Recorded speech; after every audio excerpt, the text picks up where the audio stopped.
Coffee and Cream on Hail Varsity Radio with Andrew Rogers and Damon Benning. 1-1 to Bowser. Bowser skies this one, and they don't spot it.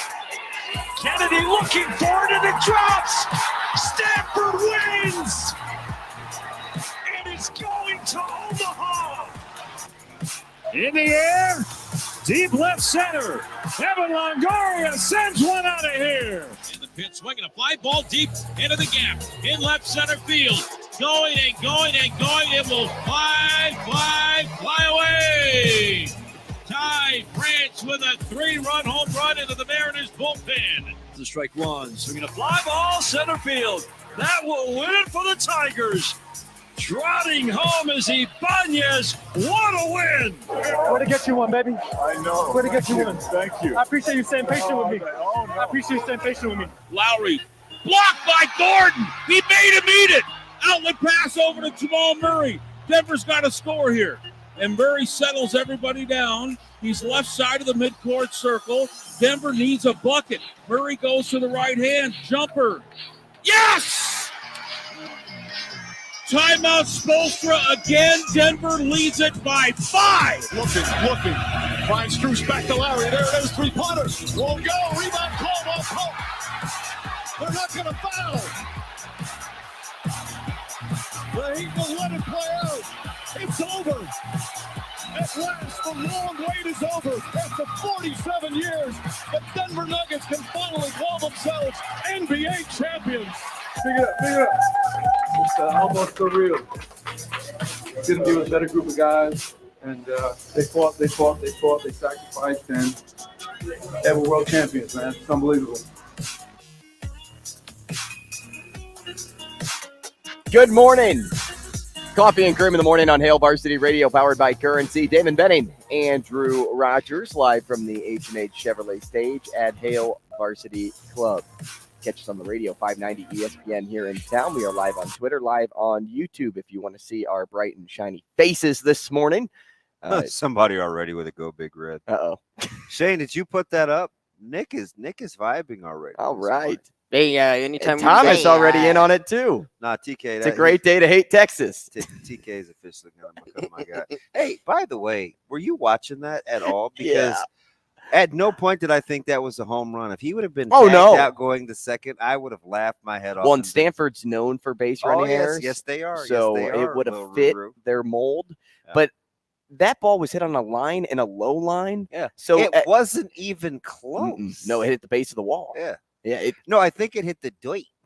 Did it hit the Doit? I thought it hit the Pac-12 logo and then the Doit. The only reason I say it like that is because I had spent an inordinate amount of time with my 4, now 5-year-old yesterday. So that's how she says dirt? And no, she was heck bent on watching cartoons together, but she wanted to watch something baseball related. But I think she was thinking I was in the baseball vibe because I was watching a lot of baseball in the College World Series. So on YouTube, I was finding old Bugs Bunny episodes, and I don't know if you've ever seen the Bugs Bunny where they were playing the Giants, and it was like a big cock-strong team, and they were just like raking against Bugs Bunny, and in the baseball game, he said on the cartoon, "Oh yeah, sure." He said "Doit." So then I. It's in my road. He's batting with a rolling pin. Yeah. Yes. Oh, yeah. Like that dude he cut down a tree. Man, that dirt looks amazing. That dirt looks amazing. I had some good talks about our local scribes yesterday. That was very interesting. I feel like I'm back on my A game because it was I have to apologize for the first hour of yesterday's show. I was probably a D+. Really? Oh, man, I was distracted. People were, like, trying to explain. There was also a lot going on. And I'm like, hey, do you guys not respect my job? No. I wouldn't go that harsh, though, and say you were a D+. I didn't say that, but. Is there even a D+? Yeah. I don't think it is. Never got that. There was a great debate about a young man walking at a high school that shall not be named. That was very borderline. The high school? A high school. Oh, I'm sure this happens a lot at other high schools too. So you're on the fringe and you need to graduate. And it's like, do we letter of the law? But so yesterday was a very spirited morning, just because people need to be better at what they do. But anyway, when I had to field the phone call and I missed the whole Sam McEwen interview, do you realize that's the second time, really 2.5 times that's happened to me in 11 years of doing full-time radio? Yeah, mid-show. And all 2.5 times, it was a Nebraska thing. I thought, whoa. So I'm going to change my number. No, I'm not. I've had the same phone number for 27 years. I'm like, you can't even decorate your office. Yeah, but did you see how I'm kind of low-key just smattering it with little trinkets? I like how you say that, and there's like 3 things in there. Well, that's hater. That's 3. Well, there's a Troy Polamalu bobblehead. Yep. There's a Steelers mini helmet that was given to you from AB. Meanwhile, I shouldn't be one to talk. AB gave me everything in my office. Yeah. She's apparently nicer than I thought. Well, just handing things out, or just all together? You know how, like, let's not act like I'm the only one. You have preconceived notions based on how people do their job. Okay. Or how you kind of see them work, what they would kind of be like. And she's not like I thought. Motivated. No, just extremely nice. Well, and I'm saying she's motivated. Now listen. But that's I think where that vibe comes from. You could see. Yeah. Right? But that's where I think that vibe comes from. Yeah. It's because you see how motivated she is, and she's like, I'm gonna get there. Yeah. Kind. She's a kind person. So she gave you that mini helmet. You have the Polamalu bobblehead. Is that it? No, there's something else in there, but I can't remember what. Remember what we talked about? I think I said March 31st. May 31st. May 31st. Yeah. Yeah. All I wanted to do was beat the family being home for the summer, but apparently nobody's interested in being at my house much, so they find ways to be gone. So I can just stay at home and do work now. Yep, and you just decorate your office at home. Yeah, that's fine. That's fine. It's fine. So yesterday was it was just weird, right? And all the news broke with ball, and Huskers Online had the article, and so I was in the family mode yesterday. Like all I could think about for the majority of the day yesterday is family. Like, what do your kids mean to you? What is proximity to home? I was thinking of O'Connor coming home, Jordy Ball coming home, Trout coming home. Yeah, a lot of that. And I had a Benning Bites the other day. I don't know if you listen. Apparently that one guy down in Lincoln does. Hold on. Let me do it. Hey, so we keep dropping hints that, we keep leaking these little videos. We had a tremendous afternoon with one coach, Matthew Rick the Ruler. What do you think his middle name is? Aloysius. And I don't know that. And we went into character. Kenneth. Hey, what's up, Kenneth? He's gonna be like, yeah. He'll be like, all right. Hey, it's the last time you come to visit. So, full disclosure, yesterday was the first day the bromance was in serious jeopardy. He said, no, what I need you to do is listen. And I said, hey, are we peers or are you coaching me? Awkward silence. You almost ripped that friendship bracelet right off. But anyways, the beads went from BFF to BF. So we had what it turned out to be close. I don't know, it's 2 hours. And the funny thing is at the very end, we have professionals, which I was so afraid to do this thing because I just want to shoot the breeze. You know me, right? Like, hey, man, let's just doesn't have to look a certain way, doesn't have to sound a certain way. Let's just go chop it up. Go with the flow. Whatever happens, happens. But we're so stinking professional. It was like ambiance and lighting and professionalism, all the things that I know nothing about, right? Professionalism, man, if you want to use broken English and make up words and, schlepping your seat and all this other stuff, let's just do it, right? It's a free-for-all. So we're so good at what we do aesthetically. I was afraid. I was like, this is just too much. It's gonna lose the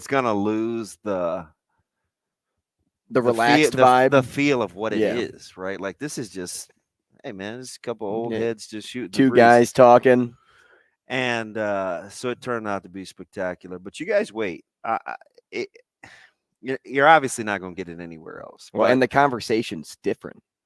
It's just different. We went there. Well, it's not what you'll normally see or get, because that's just not how you operate, and you're able to find a side of him that other people can't. They don't have access to. The gates are up. So you know what he said to me yesterday? He said, "Hey, you're talking about some things that I don't know about right now. Let's just keep the emotions out of it."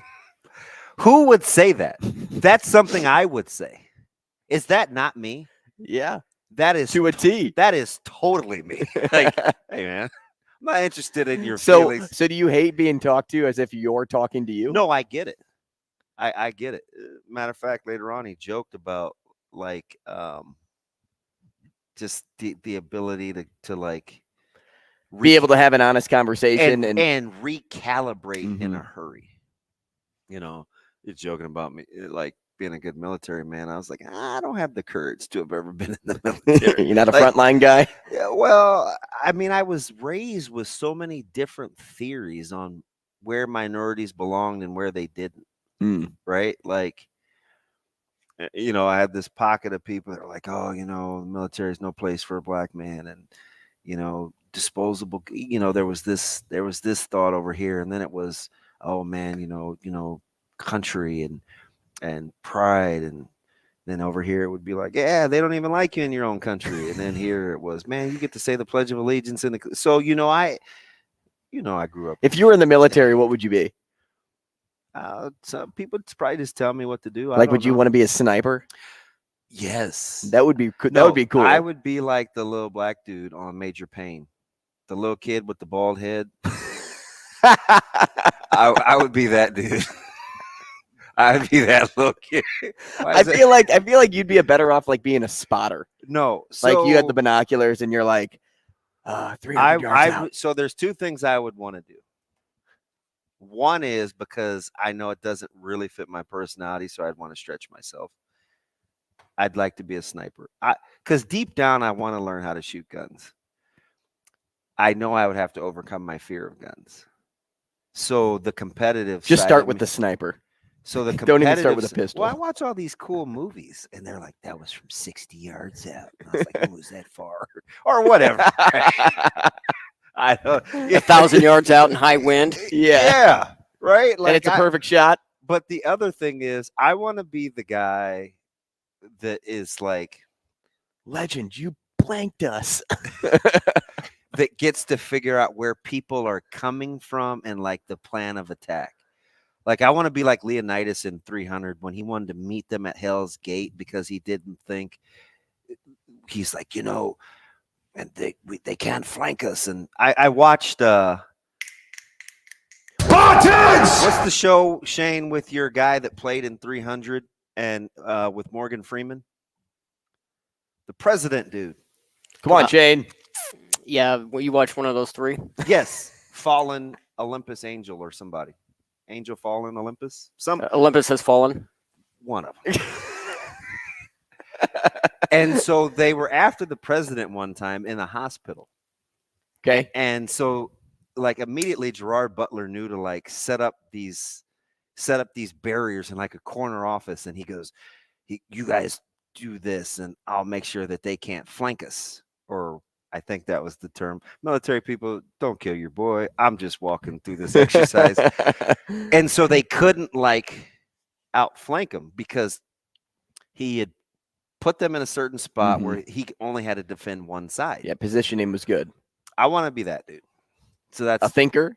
Yeah, I want to like do that, right? Like how to stop 3x1s and quick screens, and Are we talking about shooting again, or how in palms coverage, like if two, like I want to be that guy. if I threw a grenade from 40 yards to the north? I'm serious. I want to be that dude. So like it was just cool, right? Because I was thinking to myself, all the pressure, because where I was going with this is I did a Benning Bites where I said, I kind of get the sense that with this next 24s and 25s, like the local crew, it may be hard to come back home, right? Because he's afforded, and his staff is like all in on locking up the state, and they've spent all this time and energy making sure that they present an honest assessment of this. And if at any point you ever want to come back, it better be good.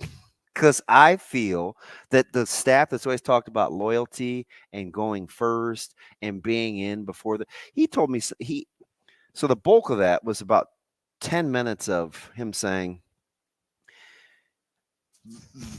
committing to something before you know it's going to come to fruition, how he holds that near and dear to his heart about having faith, right? And kind of the level of toxicity that has permeated this place because we're afraid to believe before we see it, because it's been so jaded over the last 20 years, right? And it just got me, it started a whole whirlwind of thoughts about just having faith. And so I was going back to that Benning Bites episode that I had where I said, gosh, you know what? It's like, he's always talked about loyalty and going first and, being on board before you even really know they're good, and how those first commits hold like they believe in it. So I knew that's kind of how he felt, right? So I was just surmising it would be very hard, I think, for local guys to be able to come back unless you were, quote unquote, you had a good story to tell, or you were extremely homesick. Because what I think is going on with these conversations in recruiting is he's very candid about letting you know, and by he I mean Coach Rule, if you pick to go to other places, make sure it's about this, or this. Because if it's about this, and this, hey, I'm just telling you guys, this place could chew you up and spit you out. Is that what you want? Here, we can do this. Like, I think that's how he's truly recruiting. I really, really do. So if he's exhausting all those options and you choose to do otherwise anyway because you don't believe it, hopefully the conversation on the comeback will be one of being contrite and conciliatory, because I said he's all into second and third and fourth and fifth chances if you are what? What's the A word that I used? Do you remember? Accountable. Another one. Oh, with DJ Khaled? Did you see him on his paddleboard? No, but I need to. Yeah, it went about like you thought. What was the question again? Appreciative. Oh, okay.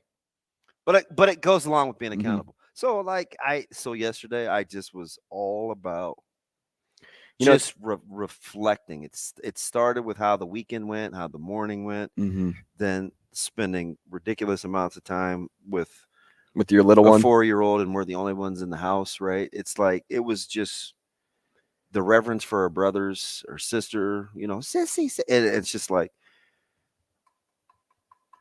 as I'm parenting and I'm doing this thing, what's the legacy? What's the legacy? Like, what would my kids put on my epitaph, right? Like, here lies a turd, or here lies a good man, or whatever, right? And I just thought about all the things that I read in Jordy's release, and I'm like, you know what? I'm totally vibing. I am 100% on board with the heart wants what the heart wants. You've reached, you've done everything you could, right? That's why I wasn't bothered with Bovey, right? Similar analogy, right? Where it's like, although the family dynamic is a little different, but you've done everything you could. Job well done, good and faithful servant, right? And you lay it on the line. and you want to do something different. And the softball community is so stinking tight. I went back to all my DMs from a couple weeks ago. There are a couple people that like nailed this to the day. He said, "Oh yeah, you watch around this date and this date.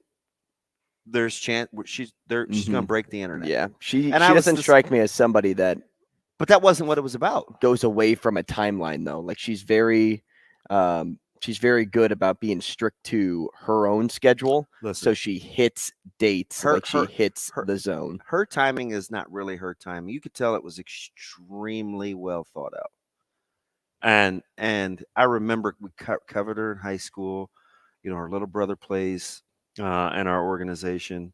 So I've seen this family. And there were times, especially when she was younger, like 9th and 10th grade, I was almost envious of how dialed in she could stay with all the noise around her, right? It was just about her and her family. And I wondered, and I asked her this a couple times because we had her on a couple podcasts when she's coming out of high school. And I wondered, I was like, you got to walk me through the dynamics on how you stay grounded with all that's going on around you and what you're supposed to be. And she just spent 8-9 minutes talking about her family and her siblings. And I was like, I had to stop and pause. I'm like, how old are you? Yeah, normally sophomores in high school don't talk like that. She sounded like she was 40. And I brought her back again, and it was during the pandemic. So whatever year that was, and put her on another podcast. Now, she was with some thoroughbreds. So it was her, it was Lindsay Krause, Chucky Hepburn, I think Sharif Mitchell. We were talking about I can't even remember.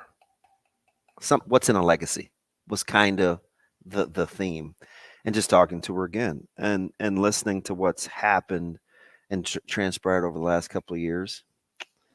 Not the least bit surprised, right? Like, she's just a truly, truly thoughtful, talented person. And I told you when I walked in here, I was like, God, I said, this is on the heels of reading that article from Huskers Online with Steve talking about Caleb. And it's just like, I don't know, man. You read certain things and it's like, bam, here's perspective. Right. And I'm talking to a guy that on numerous occasions has intimated, not only do you miss your family, but how important your family is to you. Right. And it's like, I bet this would be in your wheelhouse. Is this like me teeing up like an 81 mile an hour fastball? Pretty close. Could you turn an 80? 81's not fast. Could you turn that around? I could. Okay. I could. Is it? Right. You get it, right? Unless Jordy Ball's pitching. I don't know. Yeah, I'm not hitting her. Yeah. I was supposed to hit her last year, and then I ended up hitting Olivia Farrell. And still, Olivia Farrell dusted me. I think I only made contact 3 times, and 1 was put in play. Reaction time, 46.6. I saw at least 30 pitches. Yeah. Now, when we come back... Did you see any of them, really? Well, I saw them, but when I swung, I swear you heard the thud, and then you see my bat come through. Yeah, I lost one in the cage once. Came completely out of my hands. I'm like, yeah, I ain't getting this. We'll continue this conversation when we come back, because there's something else about Rule that you said that had me thinking.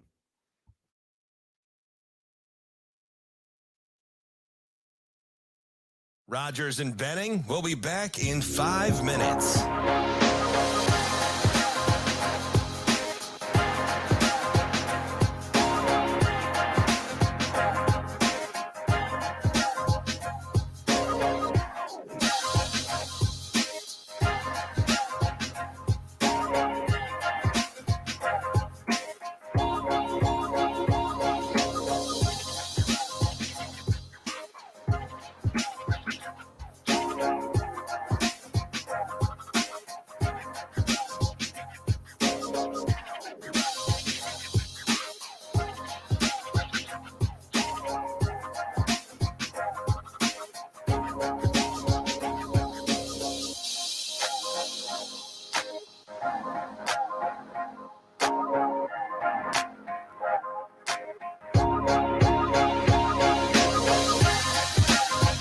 Rogers and Benning will be back in 4 minutes.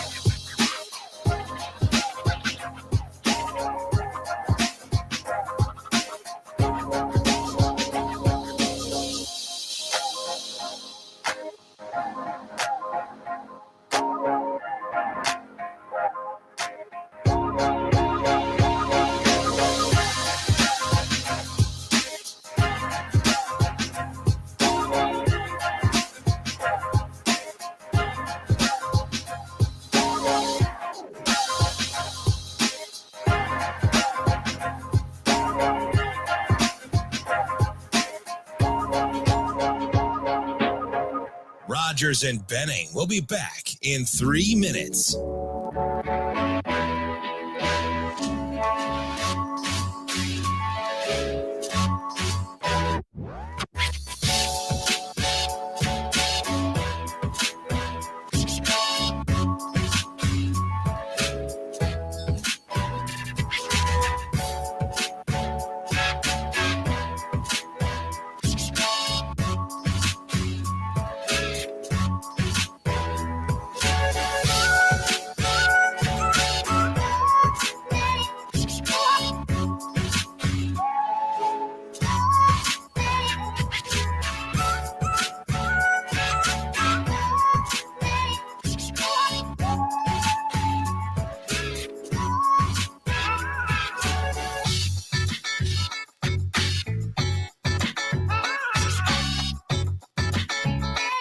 Rogers and Benning will be back in 2 minutes.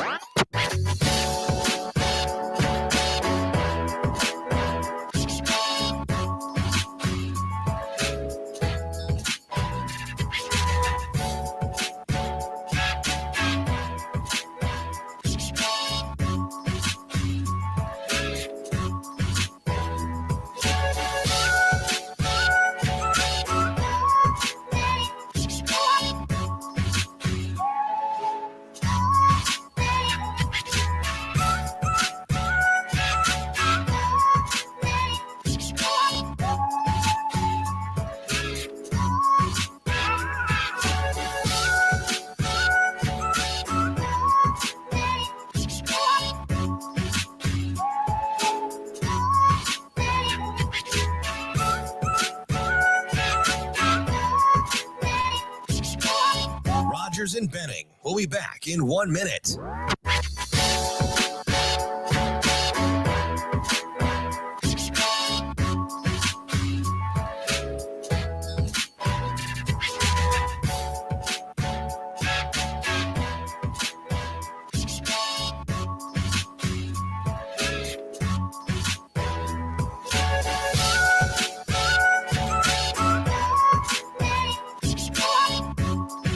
Rogers and Benning will be back in 30 seconds.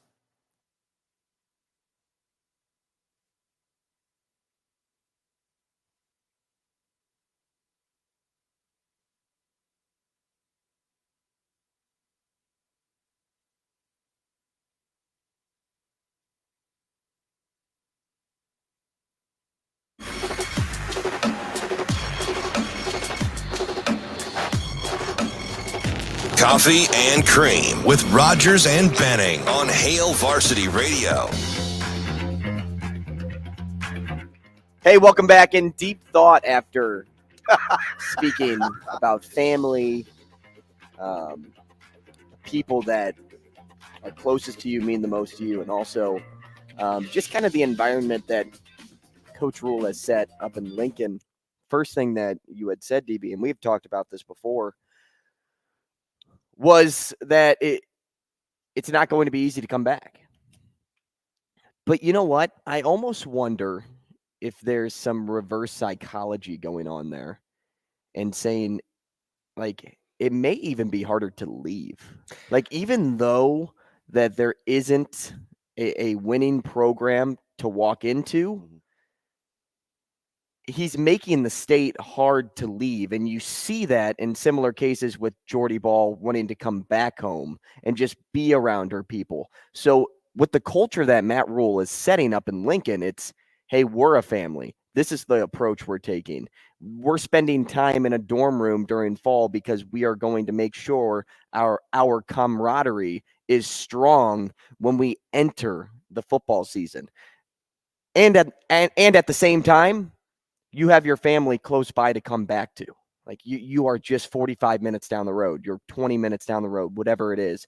You have your people that are going to be there in the stands for you every single weekend. And also you have the ability that if you are feeling homesick, you can take a weekend trip home. You can go see your people. He's almost telling you, hey, you can leave. That's cool. But in the same light, not only will it be hard to come back, I'm going to make sure that it's hard for you to leave. I don't want you to think like, hey, I'm going to leave and find success somewhere else. I want you to find it here, but I also know what's best for you, and what's best for you is surrounding you with the people that mean the most to you. Yeah. And that had me – go ahead. No, I'm letting you roll because I never at any point had that thought process. And I think it may very well actually be spot on because I've alluded to something similar in a different arena. How Trev was trying to build the athletic department, how he was trying to diversify the athletic department, how when they built the new facilities, they wanted to make it so it was hard to leave. When he put the staff together of his coaches meetings that he has, the environment that he wants at the university as a way to do what? Combat the transfer portal. Why couldn't I think enough to take it one step further and think that Coach Rule and that staff would want it the exact same way? Mm-hmm. I want this to be so difficult to leave, you don't want to. Because where have we seen this work? And they have a ton of success. Do you know where we've seen this work? Right down the street at Creighton. Right down the road. Mm-hmm. What they talked about with the athletic department. When Raz left, that place was devastated. It was family.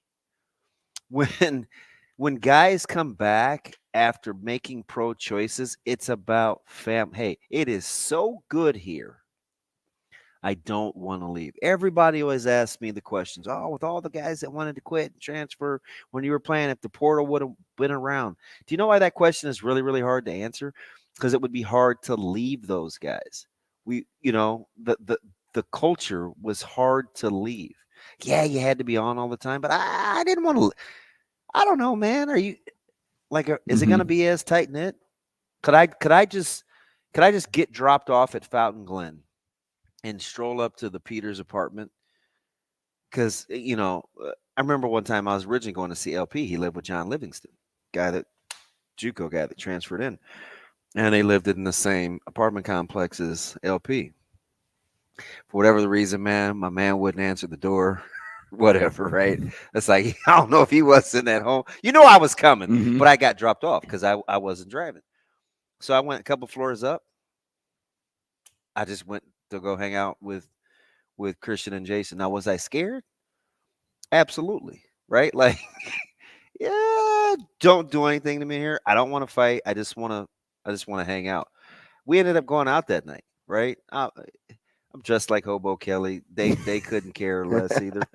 But those are the kind of things like you can't get, right? Because 25 years later, we can ask this guy to come back and talk to our team, and he and I have a vibe, right? Like those are the things that you want. So is he making it more difficult to want to leave? I like the reverse psychology thing.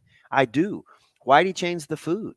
Why does he want you on campus? Aren't you the guy that put it in my medulla oblongata? Why wouldn't you want to hang out with your friends? I was like, man, I don't want to hang out. And he wants to make sure dorms. that it's uncomfortable for you to leave, because even and this was recognized right away. There was a guy over in Iowa that said, like, hey, like Matt Rule is the real thing. Like he will turn around that program at Nebraska. It's recognizable. So when you see it from when you get that recognition from other coaches that are also either recruiting you or just those big names that have made it work and have seen it get done the proper way, you can greatness recognizes greatness, right? You can notice what is happening one place and say, I like that. Like, that maybe we should try to do a little bit of that too.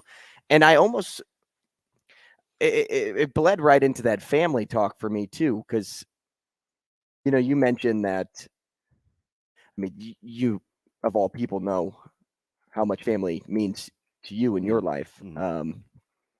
For me, it's really tough to be away from your family. Like, easier said than done, right? My dad's done it for, gosh, ever. Like when he left Illinois, maybe 26, 27 years old, could have been a little bit before. Like he never moved back. He met my mom, felt like he belonged in her side of the family, really established roots there.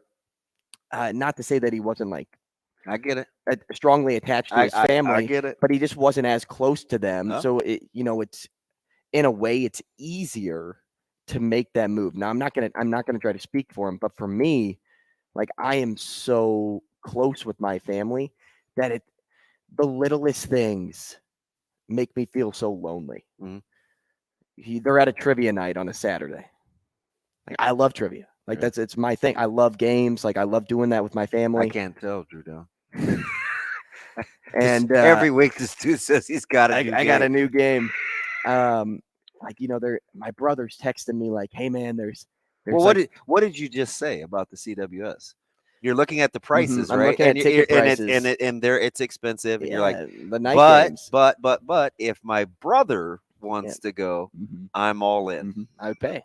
Right? Like I'd pay $150 to sit in a seat. That's cool, man. Especially for somebody that's lost his brother. So it's just really hard to break those bonds, and like they'll always stay strong no matter the distance. But where do you think the reverence from her state came?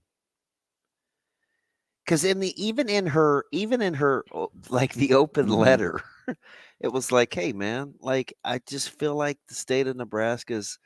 She seemed to be intimating it was underappreciated. Like I think she cares about the kids, the ones coming next.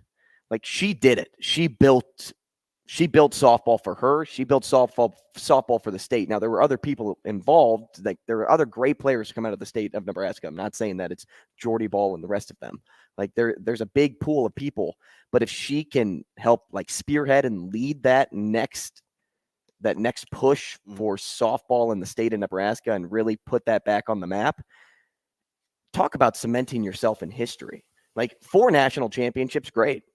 Having a 0.1, 0.2 ERA, whatever it is, whenever you end your career. What's she got? She's got 3 state and 2 national. She got 5 titles.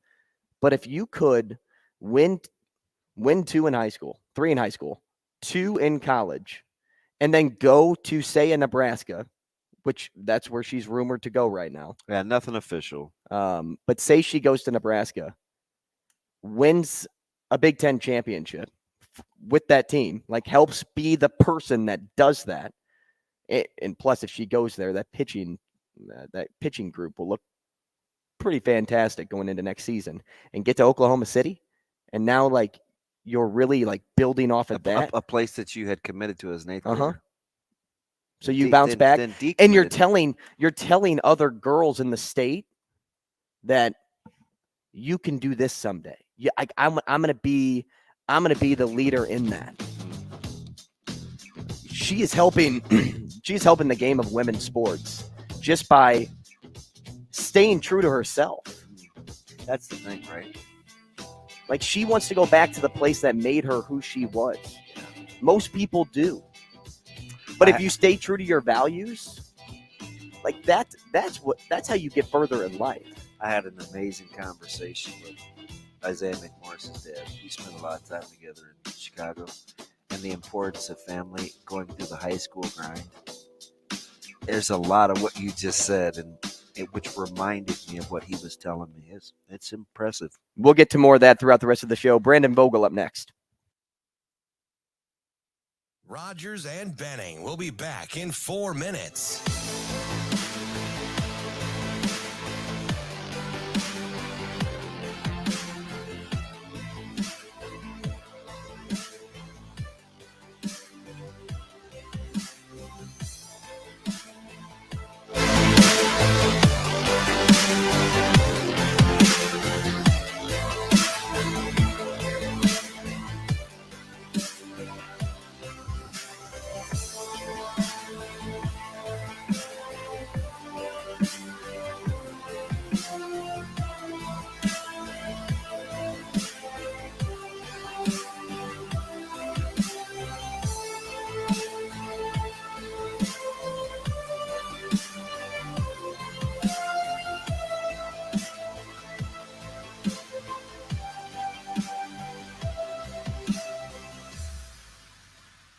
Rogers and Benning will be back in 3 minutes.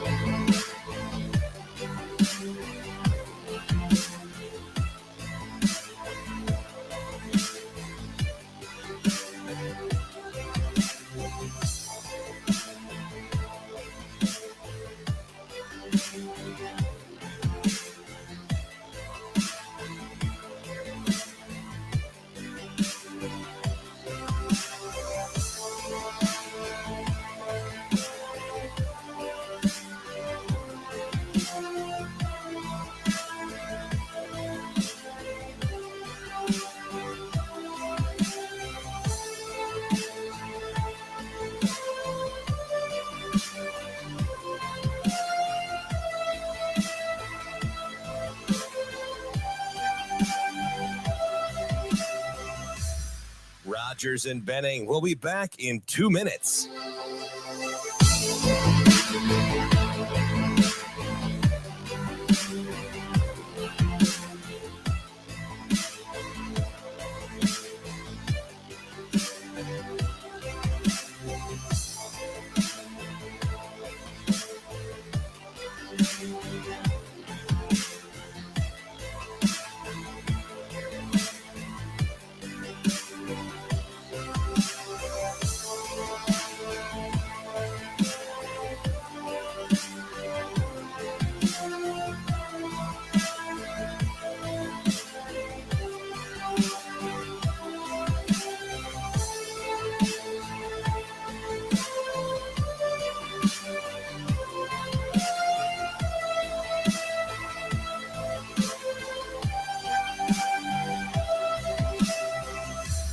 Rogers and Benning will be back in 1 minute.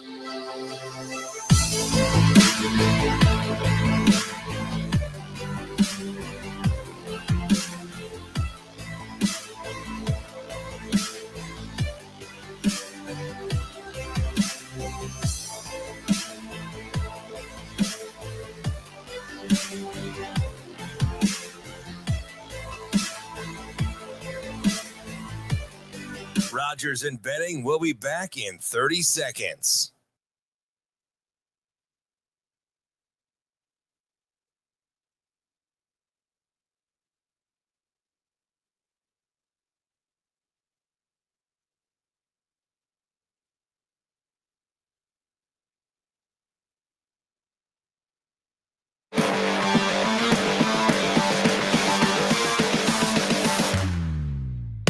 Coffee and Cream with Rogers and Benning on Hail Varsity Radio.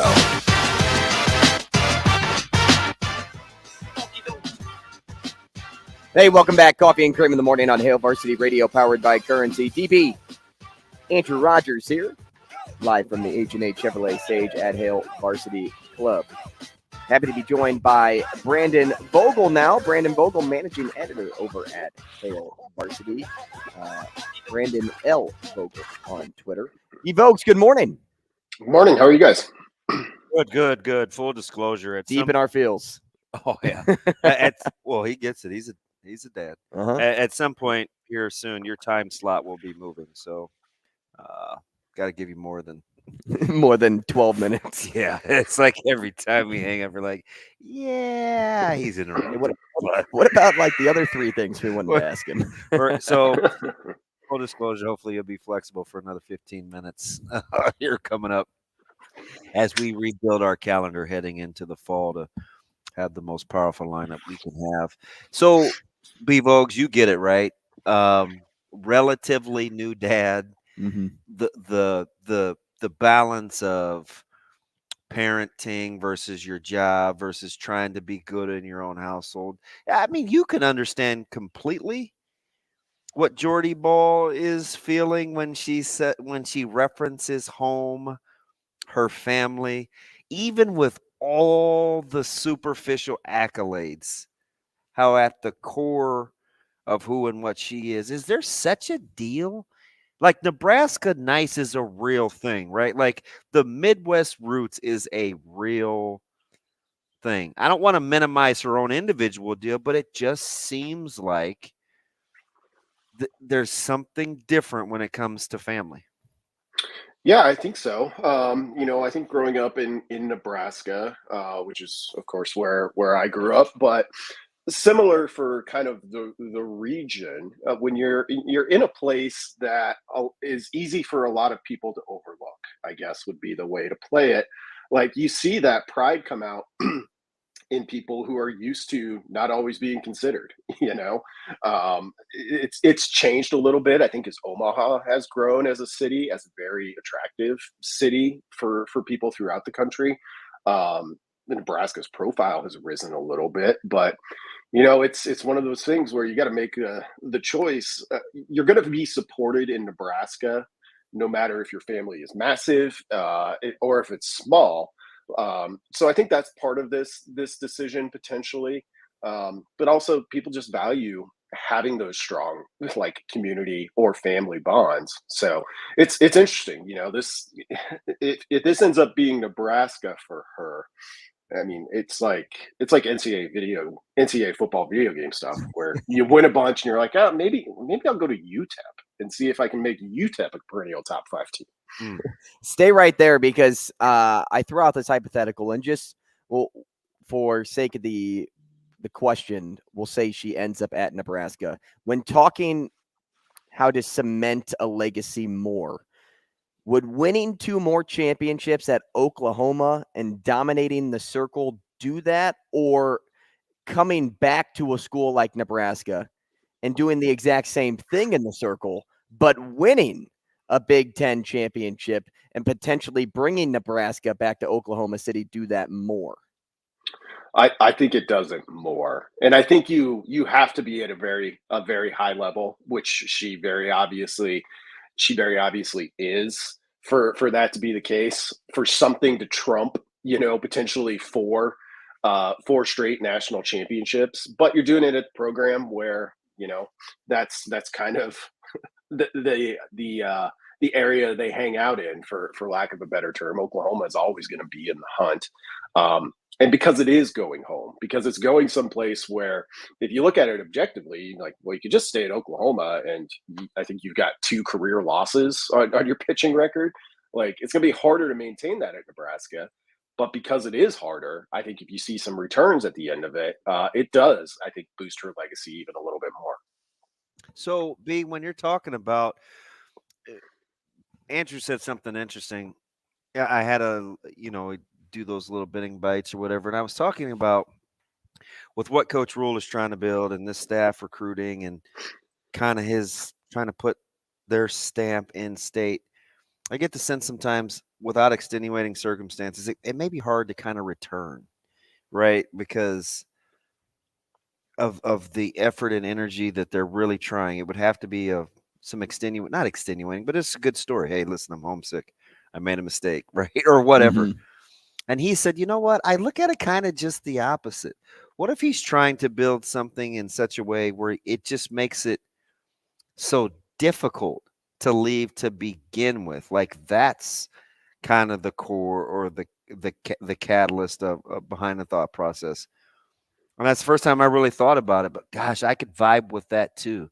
Do you think that's something that they're after when you listen to him talk about the state, being in the community, the reverence that he has for the program? Like, do you get that sense? I do get that sense. And I think, it's from a broader college football strategy point of view, like, I've kind of long looked at the transfer portal, and it can help you. And we've seen a lot of examples where it has helped teams, including Nebraska.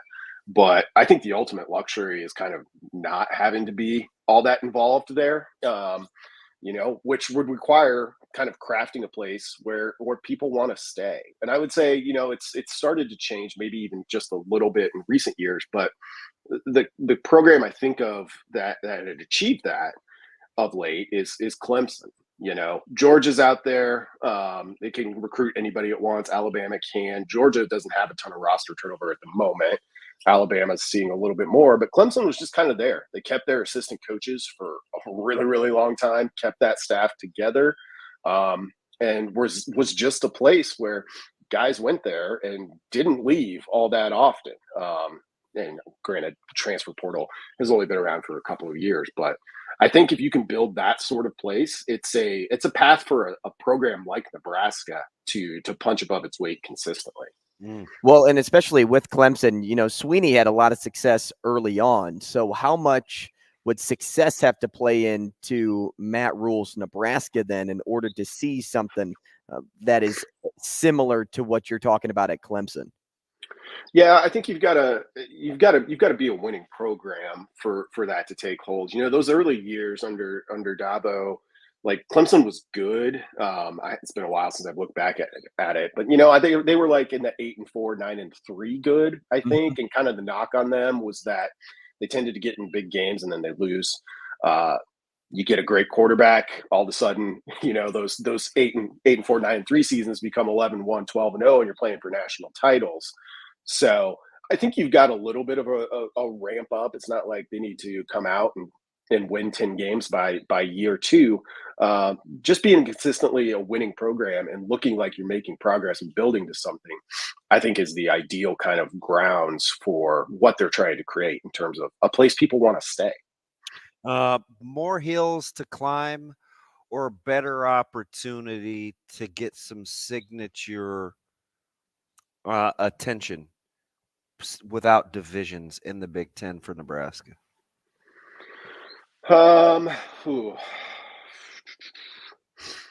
It's probably, I've got to go with more hills to climb at this stage. Like, not seeing where kind of this next version of Nebraska is at. The division structure, frankly, for Nebraska or anybody in the West, meant you could get to the conference championship game by being probably the 4th best team in the conference. And that's often what that West Division champ was, with kind of the big 3 over in the East.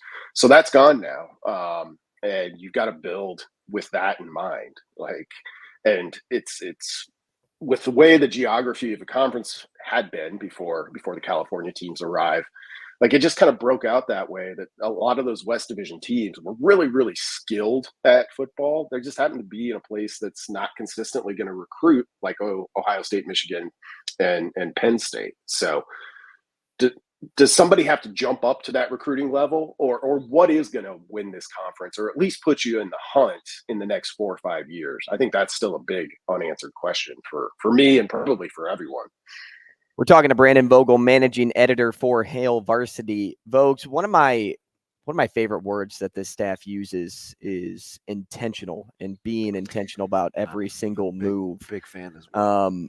And being intentional kind of leads into credibility, whether the wins come or not. If you're intentional about your work, you will still build credibility, whether it's at a slow pace or a quick pace. So how important is it to be intentional versus being careless about every move that they make in the early years? Well, as somebody who can often sound like a toddler, who also really prizes intentionality when, a new idea is floated, it's like, why? Like, I'm not questioning the idea. I just want to understand. I'm big on it as well. And I think it's one of the challenges of, I think, a job like Nebraska or any other job in their kind of sphere, their peer programs, is that you can show up and not necessarily feel like you need to be as intentional as you do at Temple. And in some cases, you won't be allowed to, when you think about tradition, kind of the way things have been done. So coming in with that mindset, I think is drastically important, because at the end of the day, no matter whether you're in Lincoln or you're in Philadelphia at a program that was about to drop to 1AA at the time, you're still trying to do the same thing. You're still trying to build a strong team, because I think that's the only way that you consistently win games. And then if you can stack talent on top of that, well, then there's no ceiling at all. B. Vogues, we appreciate you, man. Thanks so much for your time this morning. We know that we will be missing you over the next 2 weeks, but when we come back with you, as DB said, we'll get you a bigger time slot so we can get more of these great thoughts plucked out of your brain. Yeah, when we reconvene. Thanks, Vogel. Sounds good, guys. Thanks. managing editor for Hail Varsity. Subscribe to Hail Varsity's magazine as well. When we come back, let's talk a little college baseball with Virginia's head coach, Brian O'Connor.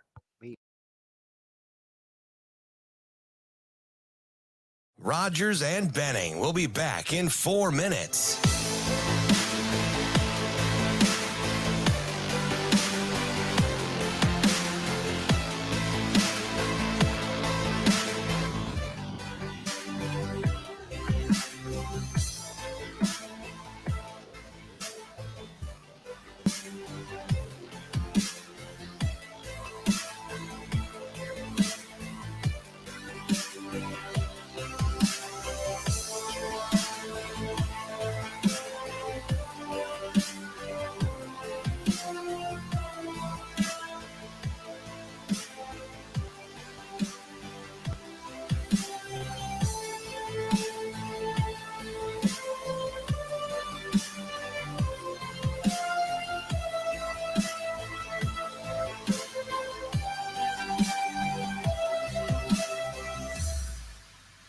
Rogers and Benning will be back in 3 minutes.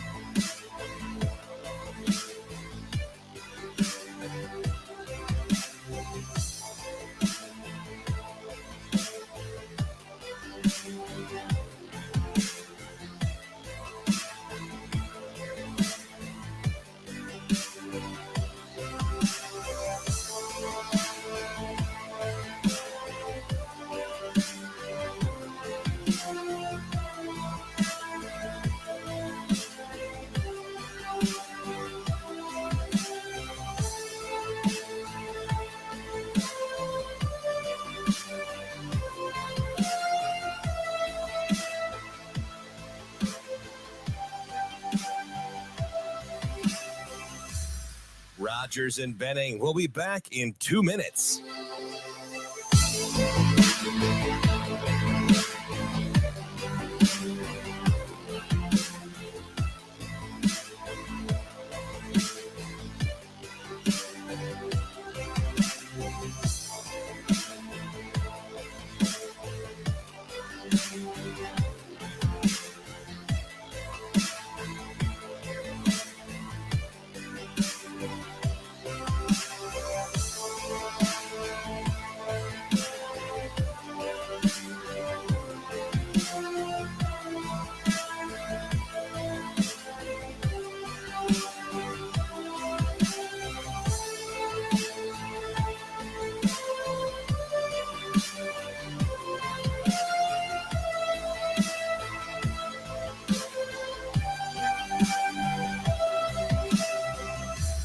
Rogers and Benning will be back in 1 minute.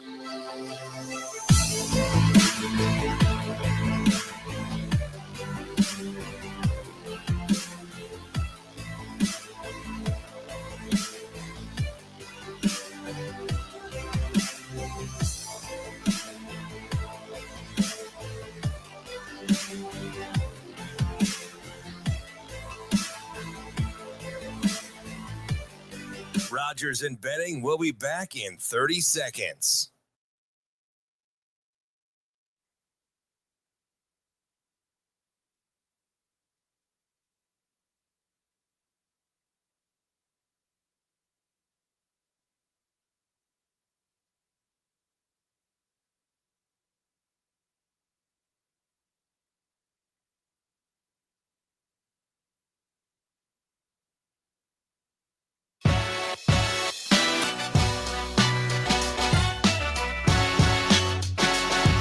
Coffee and Cream on Hail Varsity Radio with Andrew Rogers and Damon Benning. Everybody on their feet. Edgington into the windup. Swing, and he pops it up. Left field, shallow left. Geloff out. Tuck is in. It's Colin Tuck. He makes the catch. And with win number 50 on the season, it has punched Virginia's ticket to Omaha. Top of the hour here on Coffee and Cream in the morning on Hail Varsity Radio, powered by Currency. Damon Benning, Andrew Rogers, happy to have you with us along for the ride here on Tuesday. We have a big stretch of college baseball to get to. We are talking to 3 different coaches today, but the first coach on the brain, Brian O'Connor, Virginia baseball head coach. And don't be confused. It's not Brian O'Connor from Fast and Furious, DB. It is Brian O'Connor. I've known this one a lot longer. Coach O'Connor, good morning. Hey, good morning, guys. Thanks for having me on. I do have to share a quick story with you. When Paul Walker sadly passed away, you wouldn't believe in the 24 hours following that, my Twitter followers jumped up by about 1,000. Right? I mean, God rest his soul, but it was amazing. 24 hours after I had all these followers from all over the world. I had no idea who they were. Did you change your Twitter photo to Paul Walker just to keep getting more? Yeah. Live life 1/4 of a mile at a time. Yes, sir. Yeah, for sure. Coach, so accomplished. This was on the heels of having we were talking about family, and the conversation is, kind of Jordy Ball shook up the college softball landscape with maybe her return home. You get this all the time, right? I mean, an Omaha guy, beloved. You've got the College World Series title under your belt in 15. But I was having this conversation yesterday. I said, he's been gone longer. When he started with Coach Maneri at Notre Dame, 28 years, right? Since 95, I think I was doing the math, which was long, just 52 years old. You've been gone longer than you've been from here. Is this a deal where you're so comfortable now you've kind of reconciled that next chapter in your life, or is coming back to Omaha still always going to be Omaha for you? Guys, it'll always be home for me.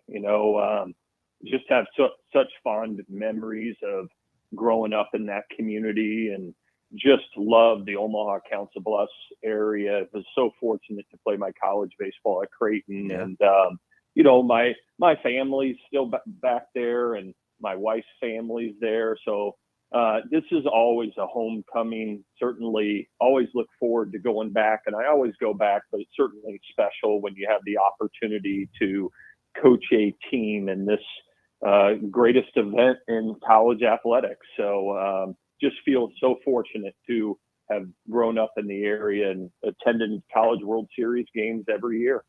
Coach, there's a quote from Too Fast and Too Furious that reads, "That's the Brian O'Connor driving school right there, baby." And hearing that quote, I want to ask this now, because for those that don't know a lot about Virginia baseball, what if you're talking to a fan when, like, say it was just a normal, just college baseball fan, they see a Virginia baseball fan down in Omaha when you guys get here, and they're like, man, like, if there was something that you could say, hey, that's the Brian O'Connor baseball school right there, baby. What moment for you is that? Like, when you watch Virginia baseball, where could you say, like, hey, that's the Brian O'Connor baseball school? Well, I really, certainly it's easy to point to the national championship in 2015. But I'll tell you, it's all the journeys that we've been on now 6 times to get to Omaha. And our program is identified by our ability to be resilient and bounce back. I didn't realize this, you guys, until after we lost game 1 of the Super Regional this year, but we've played in 8 Super Regionals since 2009, and we are 2-6 in game 1 of the Super Regionals, and have advanced to Omaha 6 times. And they say when you win game 1 of the Super Regional, you have an 80% chance of advancing to Omaha and winning the Super Regionals. So we're that 20% that fights against that number. And I'm so proud of that, because that means our teams don't lay down and die. They bounce back. They handle adversity. And that's what I'm most proud of our program. Certainly, we've got a great fan base and have built something special here in Charlottesville. But it's really the resiliency of our program over this window is truly what I'm most proud of, because the young men that wear our uniform, you all know, in whatever walk of life you're in, and all these guys are going to go on to be successful after their careers in baseball. It's that resiliency to pick yourself up off the mat that is so important to being successful in life. Yeah, one of the things, people that know you from here, obviously in the baseball world, and I always ask the questions, and one of the adjectives that you get associated with you is steady, right? Like I got the EKG example a couple of years ago, and you kind of even killed. How much does what's happening in 2023 as you're making this run, although it's a completely different team, I get it, helped you manage what was going on between your last World Series championship in 2015 versus the next appearance, which was in, I think, 2021? Like, there's a stretch there where you still got to stay the course and be who you are, even though you've had all this success. Yeah, well, I'll tell you first and foremost is that, a lot of people have said, geez, how are you so calm in the dugout and and steady? And I take a lot of pride in that. And that What's how you pitch? Yeah. And, I believe the players take the lead of the coaching staff. And if a coaching staff is yelling and screaming all the time and so emotional from pitch to pitch or inning to inning, that's how they're going to play. And that's how they're going to respond in adversity in not a good way. So I've really learned, as matriculated through my career, to the poise and the calmness and steadiness. If you have that at the most important time, and that's in NCAA play, your team will play at their best. Whether that best is good enough or not, we all know how great the teams are in Omaha, and anybody can win this thing. But, they need to enjoy it, and they need to be calm and poised and loose and enjoy the experience and let their talent play out. Coach, you got to coach Stephen Schoch, who low-key put Virginia baseball on the map, or at least every year puts Virginia baseball on the map because of that one interview that he did at the ACC tournament. It always circulates once again. I wanted to ask just about his support for your program and what it's like to have an advocate like him, because college baseball doesn't have a whole lot of people that, talk about it all year round, but you have somebody that can talk about Virginia baseball all year round and pride yourself on being able to coach a guy like him. Just how big has he been for the landscape of college baseball? Well, I think he's been huge. This is what our game needs, is more people like Stephen that, support college baseball year round, are passionate about it, and, are on social media and promoting it. I feel so fortunate that we decided to bring him to Virginia as a grad student, and he's a little bit different. It was like you're bringing a character from Animal House, to play in your program. This dude's a different cat. All right, I'm just gonna tell you, you're right. And I was talking to him last night at about 11 o'clock, and how excited he was coming to Omaha and covering us. But it's great for college baseball. We need more of a youth movement like this. We need people out there promoting our product, because hey, you guys know, you cover this every year. College baseball is awesome, and it's obviously on its biggest stage in Omaha, and what the community of Omaha does for college baseball is awesome. And Stephen Schoch is just I can't wait to give him a big hug. I saw him at 7-Eleven in Charlottesville during the Super Regional, and it was just so odd. I pulled into 7-Eleven after one of our wins, and there he is sitting in the parking lot, housing about 8 whatever those things are, Dippin' Dots or whatever they serve. Yeah, like the dude fresh off the roller, baby. That is so typical, Stephen, though. Oh yeah, he's pounding 8 of those in an energy drink, he probably had 8 beers in the stands during our game. So, fun dude. Coach, it's going to be interesting, right? Because I think for as much as a Virginia team can do, you kind of flew under the radar, right? There were the success stories of Duke, the surprise of BC, Wake was the front runner all year, the resurgence of Miami, Clemson was doing Clemson things. Here comes North Carolina with a late run, and then all of a sudden you look, hey, we got 50 wins. We grind. We have a couple of the best players in college baseball. My staff is deep. Did you guys stay in your own lane, or was there some of this, hey, you know what? We're pretty good too. Yeah.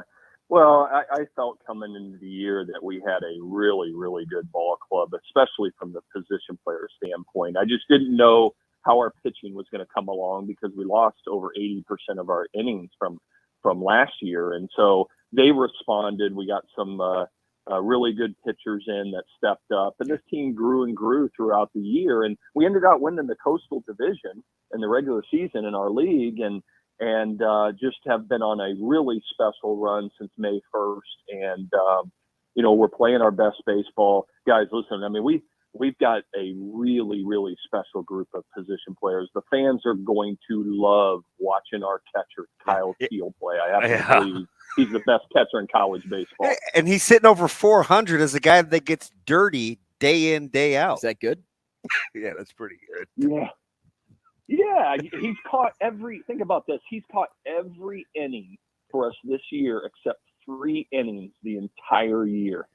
Who does that? Yeah. And the guy's just he's talented. He's a grinder, and he's good. Omaha is they got a chance to see him in 2021, but he played right field for us at that time, and they're going to see him and love the way he plays the game. You got a pair of Ethans. You got a Griff. I mean, you've got some fellas with Kyle. You can rake up and down the lineup, but how this? You towed the rubber.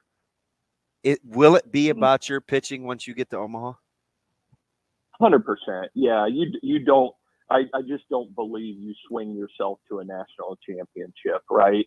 Certainly, you've got to punch runs across when you have the chance, but the pitching's just elite when you get to the final 8. It's a matter of our pitchers doing what they've been doing. It's not overpowering stuff. It's strikes, it's mixing and matching, and it's them continuing to do their thing and us playing great defense. One of the deepest rotations in the entire field. That is what Virginia has coming into the CWS. For all of you out there listening, Brian O'Connor, Virginia baseball head coach, with us at UVA Coach O'Connor on Twitter. To win the CWS, you have to be fast and furious. That's the last one, I promise. I promise that's the last one. Coach, how much is your group built like the one in the movie, though? Family-centric, know your role, not afraid to take chances, and not afraid to have a target on your back? Yeah, there's a lot of similarities for sure, and that's been a little bit of our MO, and so we will take chances, we'll go for it. I just don't think that you put yourself in a chance to win a national championship unless you take some chances. But both in the game offensively and the style you play, and then also what you do with your pitching staff in order to give yourself the best chance to win it. And hey guys, I'm just so proud since 2009, the fact that that's a short window of time, the fact that we've been there in Omaha 6 times. And, a really interesting stat is, we have won every game this year out of the conference. The only games we've lost all year are ACC games. And that has, when we accomplish that in the regular season, it's carried over to postseason. Nobody's done that in college baseball in like 9 years. And so this team is ready to play every day, and they don't give any pitches or games away. Coach, I have one last thing before I let you go. I've been perfect the last 2 years buying a team T-shirt down at the CWS, and that team has gone on to win it all. So I ask you this. What's your best pitch to influence me in making sure my purchase is a Virginia baseball T-shirt. Oh, goodness. Oh, wow. Listen, I love the consistency of this team. They're very, very special. They bounce back and are a tough ball club and incredibly focused. Listen, this team is not happy with just being to Omaha, right? I mean, that's a lot of people's team's rally cry is Omaha, right? And, this team is focused on going out there and, putting ourselves in the best chance to win every game. So it's a special group, and I wouldn't bet against them. All right, your notes have been recorded. I wrote it down. It's on my pad and paper. It's going to be like the daily. It's going to be like the resurgence of the daily nonpareil, Coach O'Connor. Like, CB in Omaha. Here we go. We're rallying for you, Coach. Man, best wishes when you get here. We appreciate it. Hey, thanks for having me on. That's Coach Brian O'Connor, Virginia baseball head coach at UVA. Coach O'Connor on Twitter, who has more followers than probably the other one. Council Bluffs finest. You caught how he said the Omaha Council Bluffs area. Yeah. He knows where his bread is buttered. Yes, he does. He's hilarious. Yeah, and that's a fact too, DB. I bought Mississippi State day one of the tournament, and I bought Ole Miss day one of the tournament. So full disclosure, I have a lot just because I've got a buddy. Oh, I have a lot of buddies, but Josh I've known for a long time in the T-shirt business. So he's at Triple B printing, and he usually does his best work. Like, matter of fact, look at today. I'm in my Lincoln Save the League T-shirt that he made. This was during COVID for Big Ten. But he's had some doozies, and he always has College World Series T-shirts. So I have a ton. He had, the bench mob from Mississippi State, and so unique ones. Yes, and I so I feel like I kind of have a lot. So I wouldn't be a good guy to ask because I just like his T-shirt. Yeah, game. I don't know. I like Virginia this year. You like year. this though? I do. Lincoln Save the League. Oh yeah. I rock that today. I like the soft material. But you're funny too because like you rock like shirts that are like really cool. But then you never see them, yeah. you never see them. So as long as it feels good on the body, though, yeah, that's all that matters. Yep. I went with the Girl Dad T-shirt yesterday. Nobody would have had a clue. Yeah, I have some cool T-shirts. Wow, is that a Bussin' with the Boys T-shirt? Is that a Will Compton shirt? Girl Dad? Who started Girl Dad? I don't know. I don't know. Did Kobe start Girl Dad? I got mine from. I think I got mine from Josh. I got a black and a gray one. # Girl Dad. And then, man, I have a lot. I got a cool Silence of the Lambs one. My Outlaw Josie Wales one is cool. The Outlaw one is sweet. My T-shirt game is not like Verzal strong, but it's because he shows his. But yours could be if you showed yours. Yeah. You just need your T-shirts to turn into long sleeves. Right. And then you'd be good. If they were long. But I am a long sleeve tee guy. Mm-hmm. Like, I like long sleeve. Would you ever do the shirt that's kind of like the baseball? Is it a baseball warm up? I don't really know. Maybe like the baseball comfort shirt that like has the sleeves that go just below the bow. I like those. Yeah, I like those. Would you wear a jacket over that though? I would probably wear a dry fit under it. Interesting. Okay. Yeah. Self-conscious about those wrists. I'm just weird like that. Those forearms. I like an even. Don't want to show them off. Well, for my size, I have exceptionally large forearms, so it's kind of weird. It's a good thing. Yeah. It used to be Protect called, the Rock. It used to be called the Black Popeye. It was not all that. It's not all that funny. So what? Selfish. Did you pop spinach? Shane's over there laughing. Did you pop it's spinach? It's kind of weird. What'd you pop? What came out of the can? I don't know. Steroids. Cabbage. Pop out of the can. I don't eat. I didn't start eating a cooked vegetable until I was well into my 20s, closer to 30. So it definitely wasn't spinach. Well, I don't even eat it in a salad. I just eat regular lettuce. So when you say cooked vegetable, like would you eat raw carrots before? Okay. Like raw is So fine. you at least ate vegetables prior to. Raw is fine. I'm not much of a steamed vegetable guy either. It stinks. They all do. Well, every last one of them. They smell too when they come out. Except for mushrooms. Mushrooms I love. I think you could caramelize carrots pretty well. No. Texture. Okay. So the family, Micah in particular, likes this corn dip that we get from Costco. And it comes Cold, like hot? It's cold. Okay. It comes in a big tub. I think Maya had it at our graduation too. It was a hit, but he had some yesterday on his bowl before they had to go. And I said, the dip itself would be really, really good without these chunks of corn. And he looked dead at me and he goes, Caleb Jr., Mr. Texture, can't have chunks of corn in anything. Corn's my favorite. Listen, I was so mad at him because it just rolled corn. right off the tongue. I said, first of all, I was born first. So if there was a junior, Caleb would be the junior. So get it right. He goes, yeah, whatever. Stick to your queso. It's like, all right. Get your boy. Yeah. Get your boy. Somebody come get this dude before he winds up out on a stretcher. Oh man, but you don't like corn in things like mixed in? Heck no. Would you? So you would eat corn solo? I don't eat corn at all.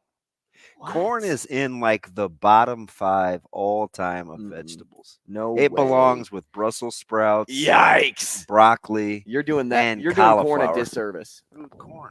And you can make cauliflower really good. Corn is so versatile. Though. I'm not a huge cauliflower guy. You got cream on the corn. You got regular cream corn. on the corn. Look who we're talking. Corn on the cob. Cream of corn. Cream of corn. I mean, you got all that stuff. It's so versatile. I'm not eating. Corn is so. But apparently, underrated. that corn dip at Costco is like, no, it's actually not. So you take corn, butter it up. No. Little salt, little pepper. No. Right. No. Put it on your grill or smoker. Give it a little bit of a char. Yeah. Slice it off the cob. Yeah. For everybody in the house, service but me. aside. No. Mm. I'd say I made this Ding Dong Zoe grilled cheese yesterday with 2 types of cheese. Some Monterey Jack and some cheddar, melted nicely. Like I put I made it with love, right? Like I put a little thing of butter in the skillet, got it the perfect color. This little girl, I cut it in triangles the way she likes it. She has nerve enough to pick it up, look at it, smell it, put it back on her plate, and say, "Just a second." To finish, you got corn casserole. Listen, I wanted to come off the counter and drop kick her. Just a second. That's what she said. What was it followed up with? Like, I need to pray first. No, well, she does do that, but she wanted the plain chips. She wanted the plain chips to go with it. I said, you better eat this pineapple that I bought the other day that's starting to turn up. For you. This pineapple for you. If there was like a camera in our household when I talked to this girl. Did you see her box jump? Yes. Oh, yeah. Dude, Hey, the she's joy on her face when she turned around and looked at you. Bouncy. I'm telling you. I go. You know how high that is for her age? That's rewarding. Pineapple overrated. See? What? What is this? This is like crazy take 5-minute session. Yeah, by You said YouTube. corn? Corn? I get it. Corn, I'm Pineapple? in the minority, but I always am anyway. Why's that? I don't know, because I'm under 6 feet. Oh, thought it was because of your shoe size. That's it, too. We'll be back. Rogers and Benning will be back in 5 minutes.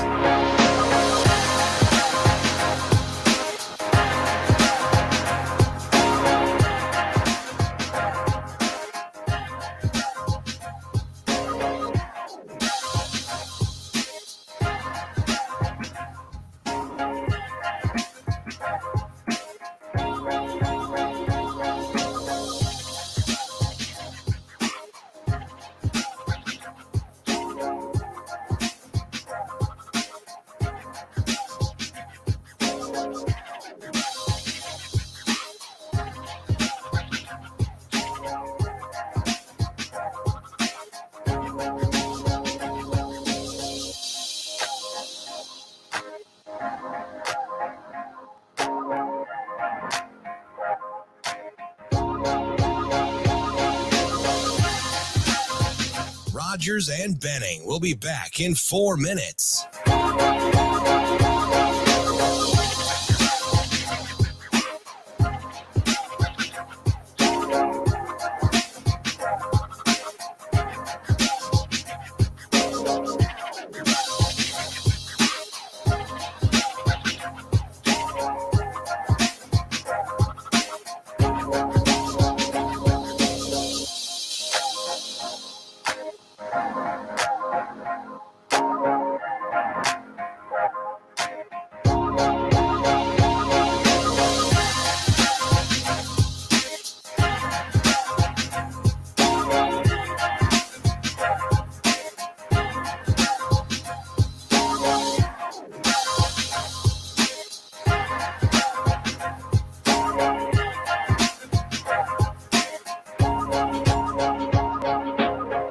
Rogers and Benning will be back in 3 minutes.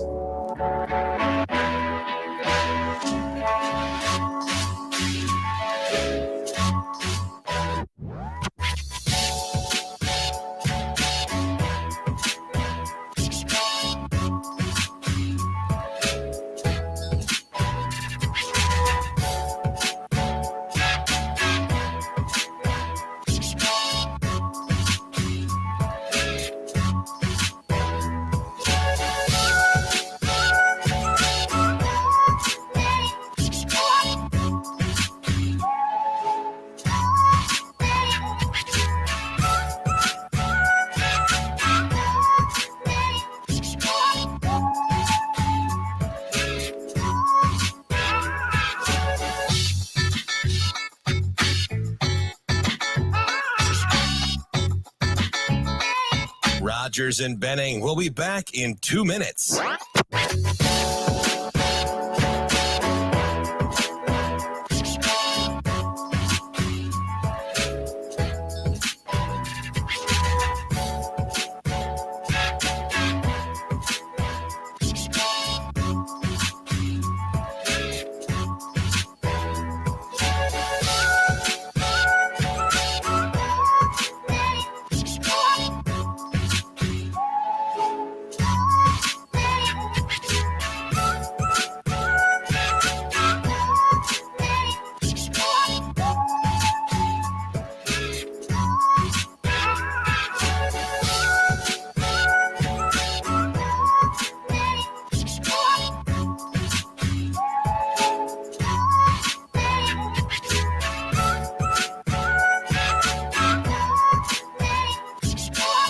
Rogers and Benning will be back in 1 minute.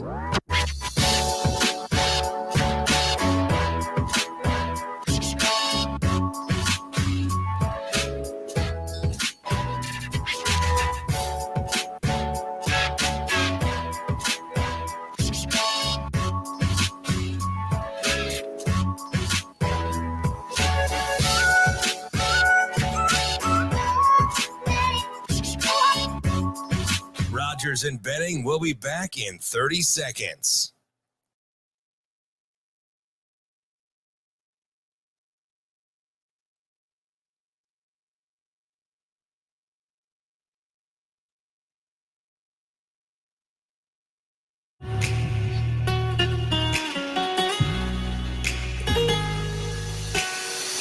Coffee and Cream with Rogers and Benning on Hail Varsity Radio.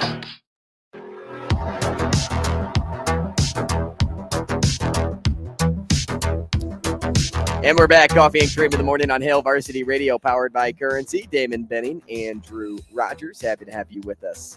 We talk a lot of college baseball today, and in doing so, I want to take a moment and tell you about what the Omaha Event Group has going on here in the coming week. So there's an opening day celebration this Friday, June 16th. Mark your calendar, 4 p.m. is the time of the kickoff party. That's when the doors open. What you get when you go, you get that outdoor pre-party experience with a live DJ. There's yard games. There's other activities. It's just 2 blocks from the stadium. DB apparently is the live DJ. That's Shane. That's word Shane. On the street. Oh, just kidding. DJ Press Play over there is the DJ. Premier viewing of the games on ESPN TV. You get AC and you get those coveted bathrooms, which are hard to find when you're down there. Do people miss the urinals there too? Because I'm so disappointed in men sometimes. Yeah. How do you guys miss? Not only that, how do you pee on people's shoes? But we won't go there again. By the way, that guy was old too. Doesn't matter. If I was DJing, no excuse. Sit down. If I was DJing, here would be the drop I'd play all the time. Get up, baby. Get up, baby. Get up. I thought it was going to be the Shohei Ohtani one. Missed opportunity by you. He had a 2-run ding dong. Yeah, last he did, night, and it was smoked. Did he? Yeah, that made it 7-5. Are you by any chance watching De La Cruz right now? A little bit, because I've been sprinkling some hip parlays with his name. Your $10 going a long way. $10 made 160 last night. Oh, that a boy. Not bad. Way to turn a prophet. I know. I'm probably still down, but Uh-oh. It's the principle behind the win. And the Rockets. Red glare. Uh-oh. Apparently, I am definitely in the minority with corn. My corn takes are not good. Yeah, that is But the something corn queso thing is on point. I'll tell you, though, with Jordan said he just bought it this weekend. Corn is that veggie that I think most people could say, like, okay, if we're having a veggie tonight, it's corn because everybody likes corn. Yeah. Like, does that make sense? Or green beans, like that could be pulled into that conversation. No. Maybe asparagus. Depends on how it's cooked. No. Carrots are up there. Carrots probably. Just go with a nice raw relish tray. You're fine. Cucumbers, carrots, throw some broccoli and cauliflower if you want some color. No. I get plenty of color. It's just like. Is that because you don't use sunscreen? Yes. Got a long story behind that, by the way. Of not using sunscreen? Yeah. SPF 40? My kids need sunscreen. Yeah, that makes sense. Oh, it does? Mm-hmm. Do tell. They have skin like that? Something I should know? Wow. I don't even recognize what we're doing. Me neither, Doc. How's that new van that that mobile home that he bought? It's exciting. I saw one on the road that looks so sweet. I would love to travel in one of those. Me too, but I man. would also love to be able to drop it off. Like, I don't want to own one. I don't want to be the guy that has to drive the big trucks that go with it. But this one was just like its own thing. It was just like a mobile home. Like an RV. Is that the difference? So the RV drives? The RV is like a huge bus. Yeah, that's what this was. And just to have everybody like be back there jacking around or something while I'm driving. See, that's cool. That's cool. I would do that. I would do that. Let's road trip. You can drive. Yeah. I'll play Fortnite with CB and Micah. Can you play video games in there and stuff? Uh-huh. Oh, okay. Yeah, well, some are equipped with Wi-Fi. Oh, I'm doing the Wi-Fi thing. You're right. And then there's a TV that normally comes with an RV, like a one that's up to date. Yeah. Just make sure those people stay in the right lanes. I saw a lot of bad driving this weekend. Those big vehicles should always stay in the right lanes. There is a law in Pennsylvania where semi trucks have to stay in the right lane. So there were several move over signs in the state of Illinois. Several. There's a couple in Nebraska here. Well, they need more. Because I think I saw them on the way. Why to Lincoln. you would do 73 in the fast lane? In the fast lane is beyond me. Yeah. And people look at you sideways when you want to go around. Like, just get your ass over. Well, and my thing with that too is they merge at the worst time. Did you ever notice that they merge when they're going uphill? So here's the weird thing. They're going thing. uphill and they have to accelerate, but it takes them 10 minutes to get up to speed. I was explaining this in the car this weekend. If you change lanes and you have to move laterally, you've waited too long. Correct. If you can't change lanes and be gaining ground. Right. I always look at it like a running back, right? Mm-hmm. Like finding it's too late. We're not sidestepping. And you shouldn't do it. Hit the hole. You shouldn't do it. Right. That means you're too late. Right. But here's the other thing that was driving me crazy. And You're saying you can't cut the crease? You got to see the crease, be the crease. Get in, get out. Here's the other thing. At some point, you reach your point of diminishing returns. If you're like a semi, because they typically always get over when there's a car or somebody on the side of the road to their right. Mm-hmm. I mean, like following the rules to the letter of the law. Man, it can't be at anybody's expense, though, because sometimes if it's a last-second thing and there's no room for you to get over, you're going to do more harm than just kind of going by that car that's off to the side. Well, and a lot of times, too. Because sometimes there's no room for the move over thing. A lot of times, too, you can see that from a distance. You can see the car on a side from of a the distance. Hey, Shane, who was that? Was that Celine Dion? It was one of those sappy people. From a distance. Was she a country singer? You know how high off the road they are, DB? They're so tall, you can see. I do know in my defensive driving class that I had to just take that. I know that if they can't see you, that means you're following too close and you're in their blind spot. I can't see you. I can't see. Don't put that crap on me. Sorry, Tim. Line 1, Michigan Lance, Shane. Let's bring him on now. Bette Midler. Lance, good morning. From a distance. She really can't. Hey, good morning. Lance, Good morning. What's up, man? We're just. What are you thinking over there? Oh, nothing. Nonsense. Just always singing. This nonsense. Nothing but nonsense, my guy. Is corn overrated? Oh, overrated? No, I mean corn is good. You like corn? Thank you, Lance. Do you get it out of a can? You eat it out of a can off the cob? Either I could go either way. Yeah. I'm good either way, man. The best way is grilled. Have you grilled it yet, DB? Yeah, I mean, you sound like. What did I tell you during the break? It's not like I haven't done it. I got people in my house that eat corn. All you got to do is put it on the grill. I'm just saying I don't eat it. Yeah, I don't know what's going on with DB and his choices. He has some different choices, man. Whatever, man. On what food he likes and dislikes. He's unique. Whatever. What's going on, buddy? No, man, just talk like. So we've talked about transfers and whether it's high school or college over the past several years, DB, and everybody's excited. Go ahead. 15 years. Right. So everybody's excited, Jordan Ball's coming home, right? I assume, you can see it. And, and that's why you can't, what I've always said, DB, man, everybody has to make their decision that's best for them. Whether coaches get mad somebody leaves or coaches get happy somebody stays, or people are talking about Deion Sanders and transfers and Matt Rule not getting a lot of transfers. So look at him, he's better or whatever. Like every situation is different. Deion Sanders doesn't have a Power 5 football roster. So he had to turn it over. We've been saying for several years, well, DB has, and I'll second him, that Nebraska's issue hasn't been a talent issue. They got players that can play in the Big Ten.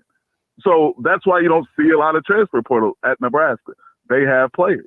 The stability part is what they've been needing and trusting. And so, and for Jordan Ball, like, I'm sure you want to go to where you can be the best version of yourself. Now, she has success obviously on the field, and she seemed to be doing okay off the field, but maybe not 100%. Yeah, we don't really know, right? Yeah. Right. I agree. Yeah, you know what I mean? So when you look at things, what does DB always say? Like, look at each situation individually. Yeah. Like, guess what? For her, this is the best move for her individually. If somebody wants to leave Nebraska football, it's not working out, or there were some people that stayed home in Nebraska football that a lot of fans weren't very nice to that played there. So you got to be careful with everything. Just make sure, and DB, we know the Omaha guys that got done the business over the past 20, 25 years that stayed in Lincoln. And it was some unnecessary things that had nothing to do with football, and that was wrong. So you just got to look at everything individually and make sure you go to where you be the best version of yourself. Which is why I love the response by the Oklahoma team. Oh, yeah, they support her. Yeah. It's easier to say goodbye when she's helped you win a lot. Right. That is true. But also when they have the best interest for her, just like she has the best interest for them. Did you hear their presser with all the biblical references? Mm-hmm. My goodness. I know people were probably like, oh, my gosh. Mm-hmm. But they kept it 100, at least for them. Their faith is strong. We're talking to Kirk Saarloos next. Rogers and Benning will be back in 4 minutes.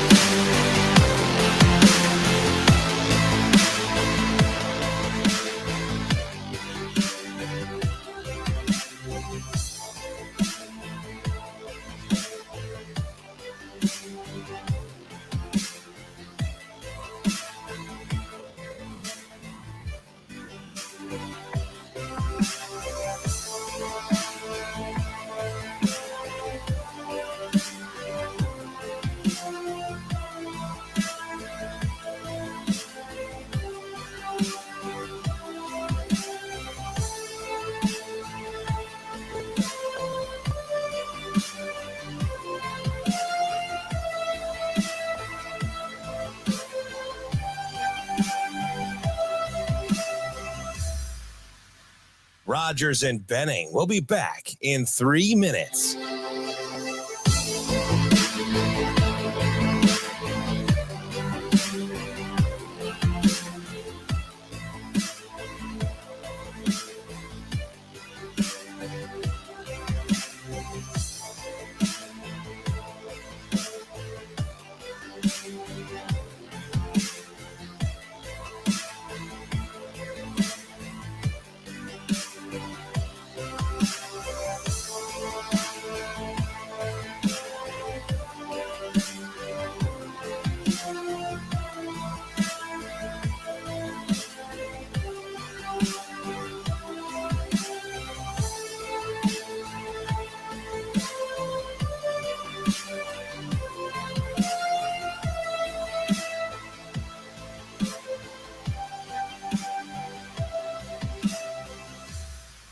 Rogers and Benning will be back in 2 minutes.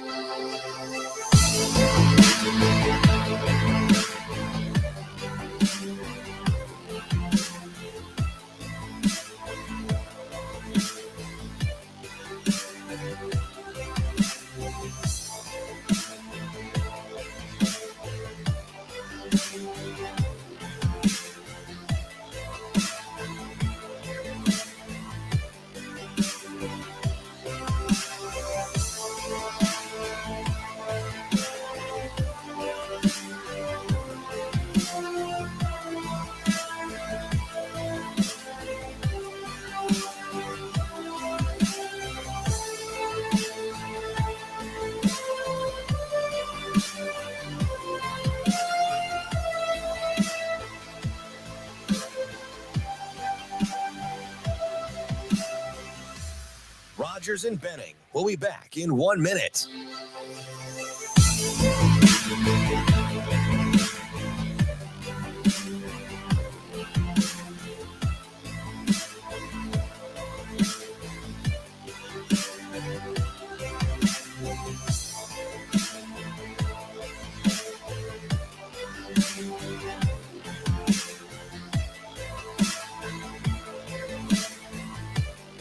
Rogers and Benning will be back in 30 seconds.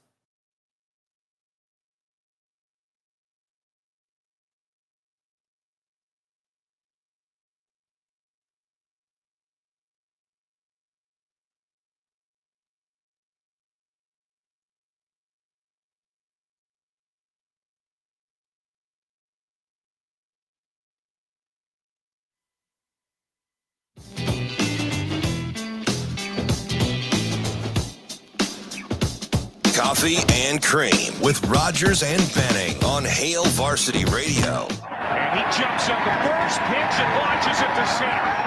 Good. Goodbye, home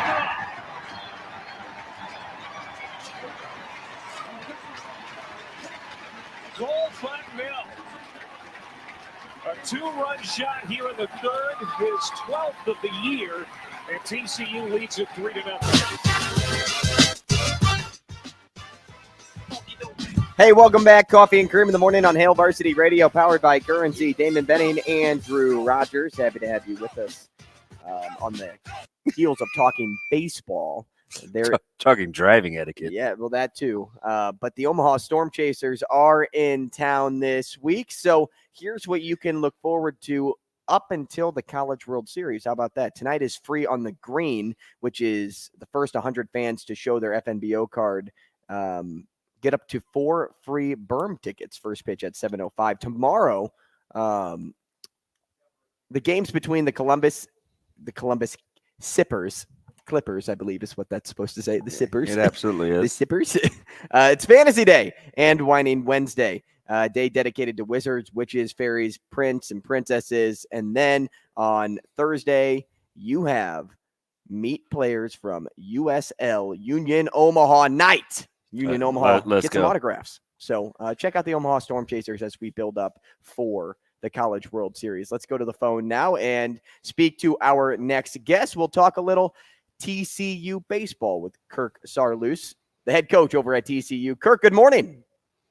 Good morning. Sorry, I'm a little late, guys.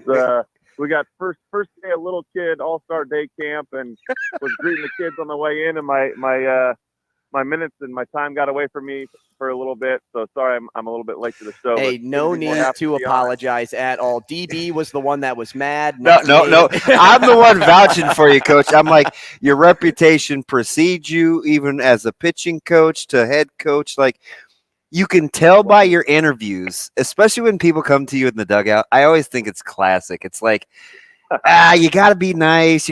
But you seem to kind of be okay with it. There are some guys we've had, and being home of the CWS, it's like, yeah, they rather be doing something else. You're always so gracious, or at least you play it off. Like, sure. It's not about you, man. It's fantastic.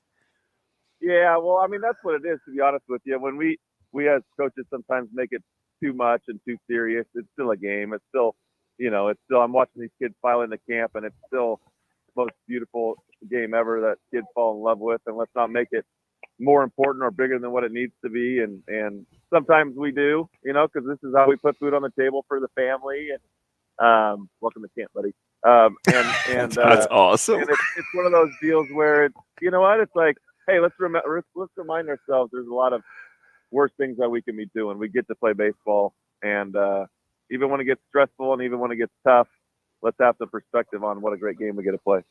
Gosh, Coach, you're so genuine. I was excited. You're saying hello to the kids. I was excited. Coach, 6th appearance in the College World Series, first since 2017 for TCU.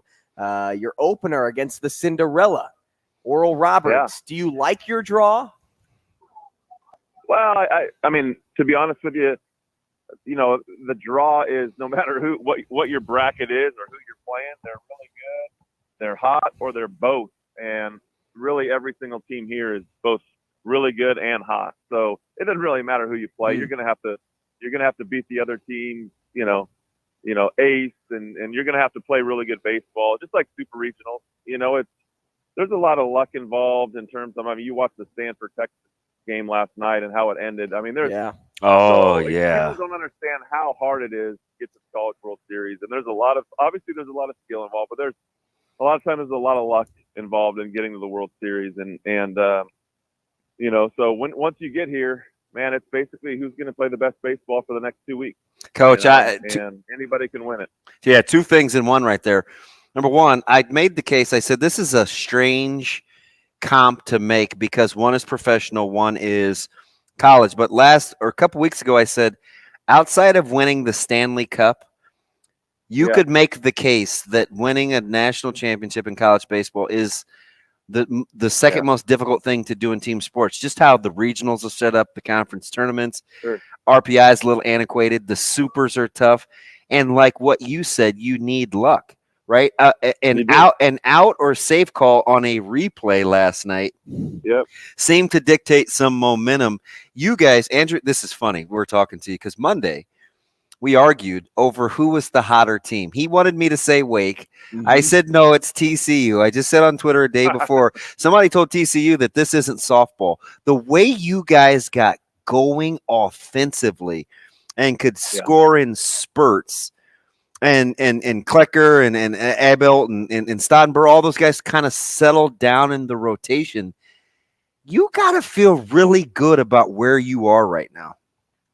Sure. Yeah, I think we're playing our best baseball now, and although I might disagree with that, I think Wake might be the hottest team because they've been doing it for 5 years. Look at that, and honestly, but their win streak is only 5 games, Coach. I mean, come on. They've been the for a really long time. Yeah. They've been really good for the whole year. But no, in terms of where we came from to where we are today, being 23-20, and then backs against the wall and playing 6 weeks back against the wall baseball. That's what Ole Miss and Oklahoma did last year. So you it takes, in my opinion, it kind of takes the venue or the situation out of it for the team. And it's like, well, we've been kind of playing this pressure type baseball for the last 6 weeks just to get here. And so does it matter if it's in Arkansas in a regional? Does it matter if it's back at home in front of 9,000 of your own fans? No. Does it matter if it's 25,000 people in Omaha against, 7 of the other best teams in the country? Not really, because you've been that's been irrelevant. We've been playing playoff baseball for a really long time, and like you talked about with hockey, I'm a little bit of a hockey fan, the Florida Panthers were the 8th seed going against Boston, who was, had the most points and the most wins in NHL history in the regular season. What happened? 8th seed beat the 1, and then the 8th seed, obviously they got to the Stanley Cup Finals. But I mean, that's the crazy thing. You play all season long, and then the next thing you know, that somebody gets hot and beats the team that nobody thought could be beat, and here they are in the Stanley Cup Finals. And so it's crazy. It's just a matter of playing your best baseball at the right time and having some breaks here and having some breaks there and enjoying the moment. And that's what we're looking forward to do.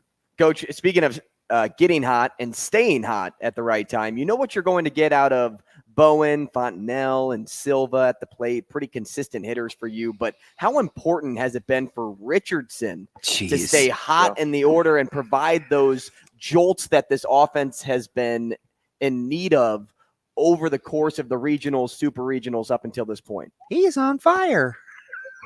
Yeah, absolutely. I think what it does is it creates length. And the great thing about kind of what has been going on, the last 6 weeks is really nobody cares who gets the credit. Nobody cares who gets the credit, and it could be a different guy every game.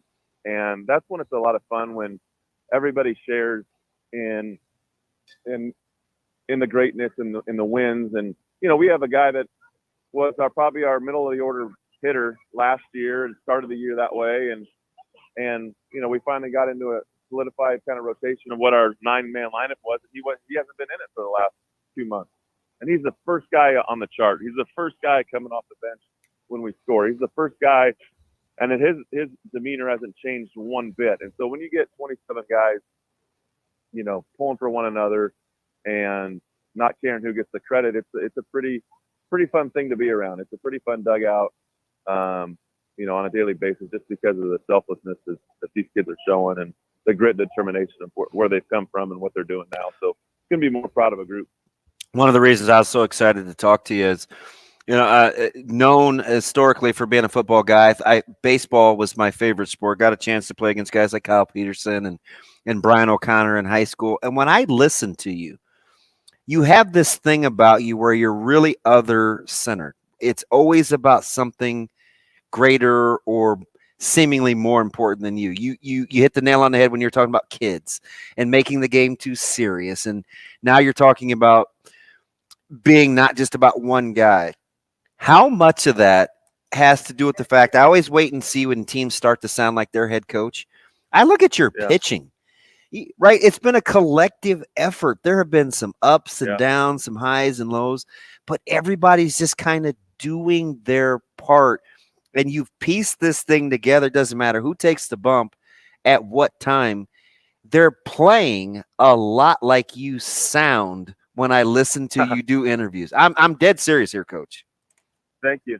Well, I appreciate it. I think that's what we try to instill in our kids. I think all head coaches do is that, the main thing is we're going to teach them how to throw a curveball, how to hit it, but and the wins are going to take care of themselves, but are we going to impact them beyond baseball? And I think that's the funnest thing for me this year is that these guys have been able to get a life lesson because baseball parallels life, in my opinion. That's why it's such a great game, because it's such a humbling sport. It's such a difficult sport. And it's all a mindset. And for them to be 23-20 and just keep plugging along and keep showing up and keep staying together and keeping on their, on each other's own side. And next thing you know, just through hard work and determination and mindset, they get to reap the benefits of what they did as a group and as a team. And it's like, man, if you can take that exact same mindset into life and use that when you're done playing baseball and use that in your life, because it's not going to get any easier, as we know, as this old man is. They're in the prime of their life in terms of 18 to 21 years old, right? There's not a lot of stuff that's too negative in their life. It's a pretty good fun time. And as you get older, it becomes more and more difficult. So it's like, can they look back to this season and become a better, father in the future or husband or sibling or anything? I think that's the coolest part about the season. Coach, good luck as you guys head to Omaha on Friday. You guys are the first game of the day, and we will be looking forward. Yes, exactly. Let's go. We are excited to see you take the field. Thanks for the time. You bet. Thanks for having me, guys. Easy guy to cheer for.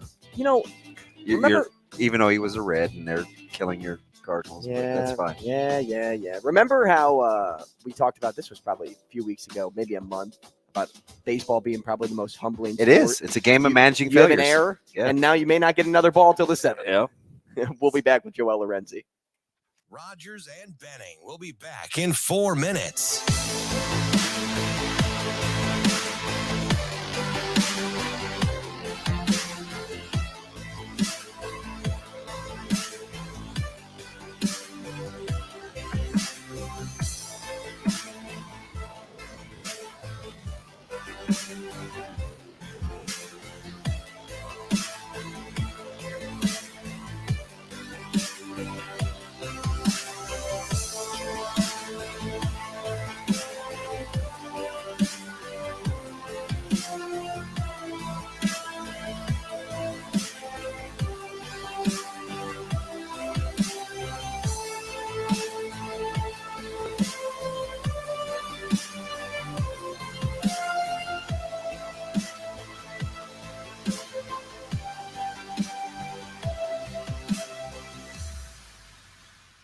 Rogers and Benning will be back in 3 minutes.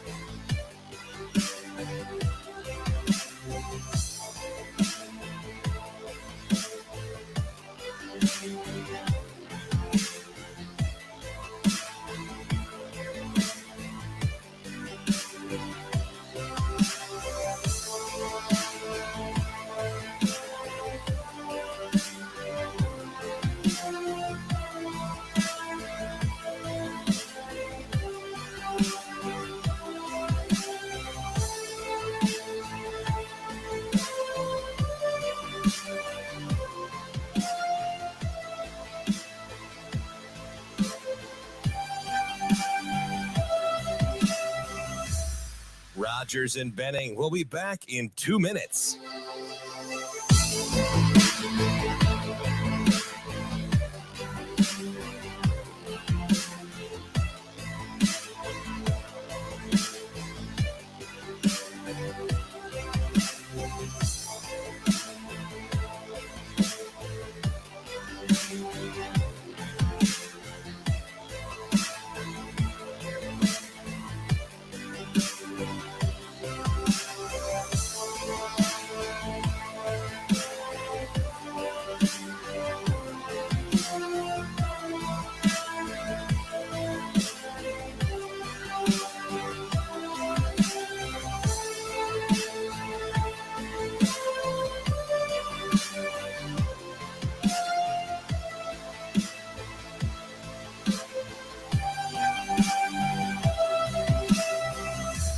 Rogers and Benning will be back in 1 minute.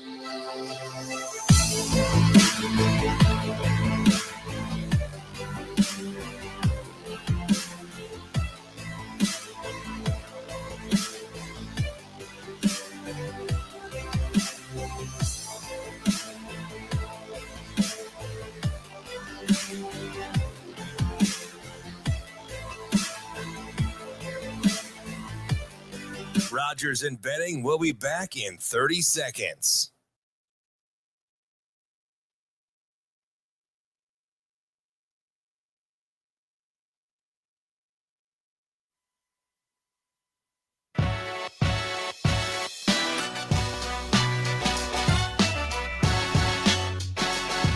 Coffee and Cream on Hail Varsity Radio with Andrew Rogers and Damon Benning. Looking.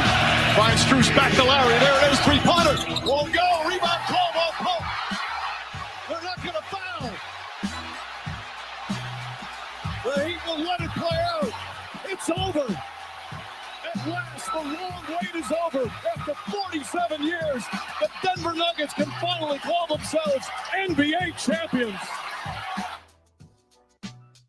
DB, how dinged up do you think the country of Serbia is after Jokic wins the title last night? Like, you think they partied so hard that they had to grease the poles like they do in Philly and the city got a little dinged up afterward? I don't know, but that dude just wanted to go home. Mm-hmm. We started this show the same way. I could weave this into, you keep saying ding, I keep thinking ding men's, right? As Darcy gives me, these follows and these tweets and these likes and whatever.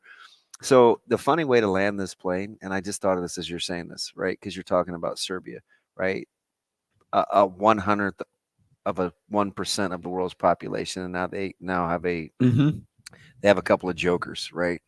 A Jokic and a Djokovic, right? And it's Serbia, and I kept the most dominant players in sports today. And how they kept showing his family last night and his two brothers who were throwing Malone up in the air, and he's like, I just want to go home. They were cleaning. I just want to go home. Quarter. I want to go home. I want to go home. I just want to go home. I want to be with my family. And one of the reasons why I love Dingman's, because it's a family-owned and operated deal in the community, right? Landing the plane just how we took off this morning, talking about the importance of family, community involvement, how things on the surface sometimes are deeper than that. That's why we kind of like Dingman's, right?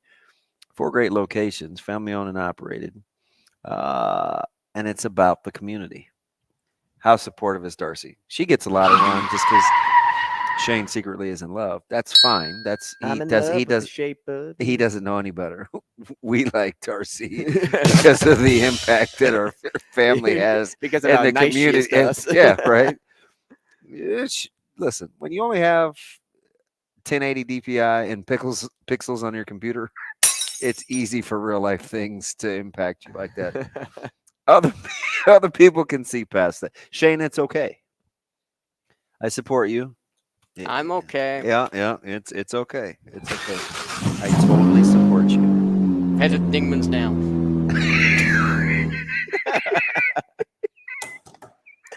Yes. I'm just telling Good job, you, Shane. Darcy will not be there, Shane, okay?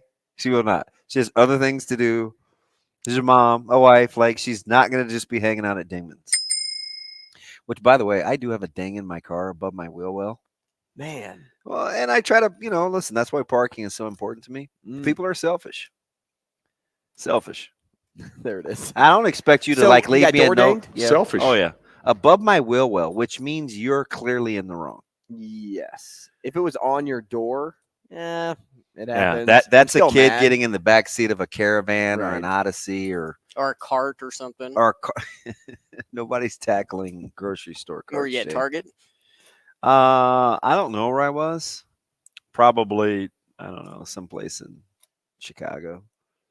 I don't know, but it kind of pissed me off. By the way, the tolls, I had to download the app. The what's it called? Not Toll Pass. It's something like that. Yeah, it's like got the little eye thing, the little iPass. Yeah, Yeah. I think that's what it is. Yeah. Ashley has one of those on her dash for when she drives home. Is that cool? It just automatically charges your account. Trying to be a rule follower. I think I have some audio from that Or kid. HULE. Do you? From that kid getting out of the door. What was it? Hitting your car. What was it?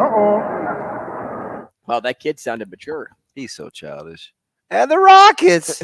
Regular. Uh-oh. Uh-oh. Oh, good old Carl. We got to get like every bad national anthem of all time and just rank them in order from 1 to 5. Did you see? I'm weird, right? But did you see Spo during the national anthem last night? My man was locked and loaded, eyes down. He wasn't Sirianni? Eyes closed, head down, I should say. No, he was not Nick Sirianni. Which, by the way, how about their roster?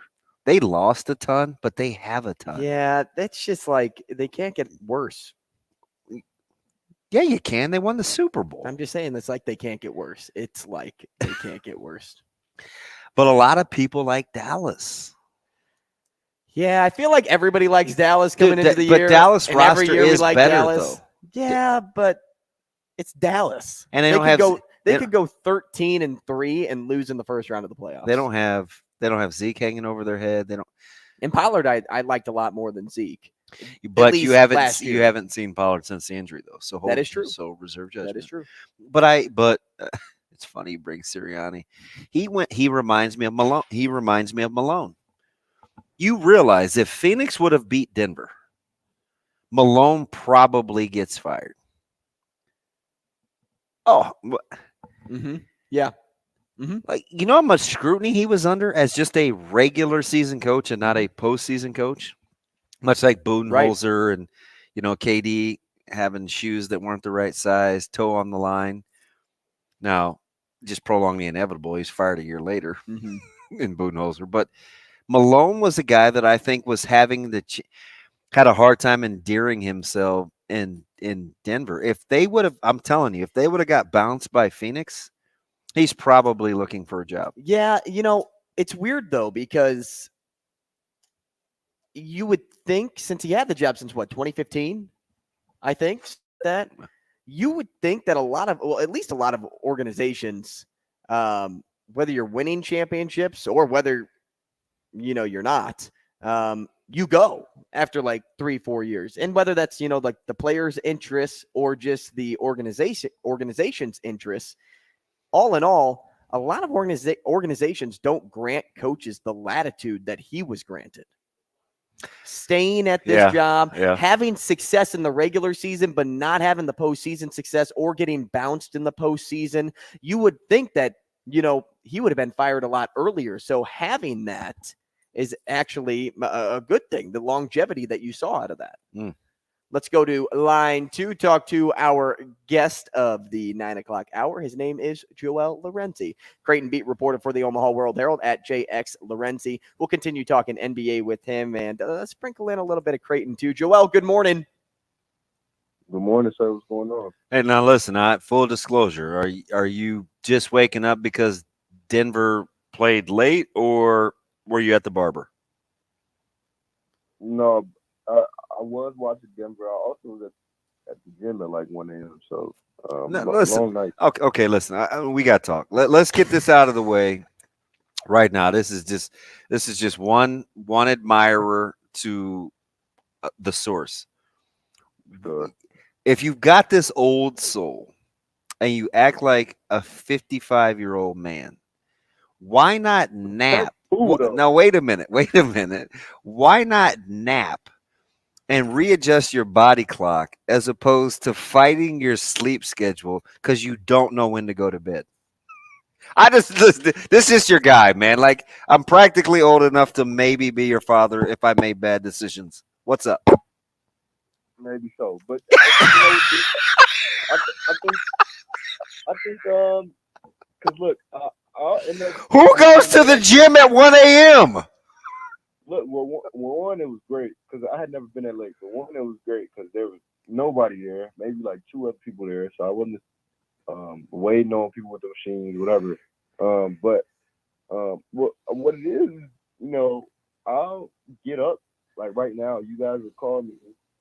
It's always you guys waking me up. You're welcome. Whatever. It's always you guys waking me up, and then so I'll be like, okay, yeah, like they got me up.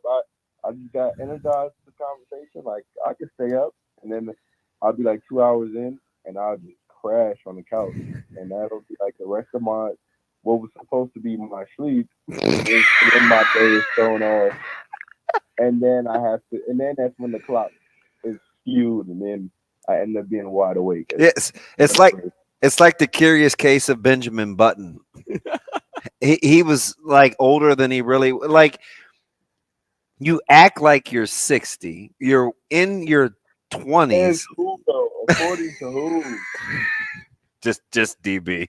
It's just you have an old soul. You have an old soul, right?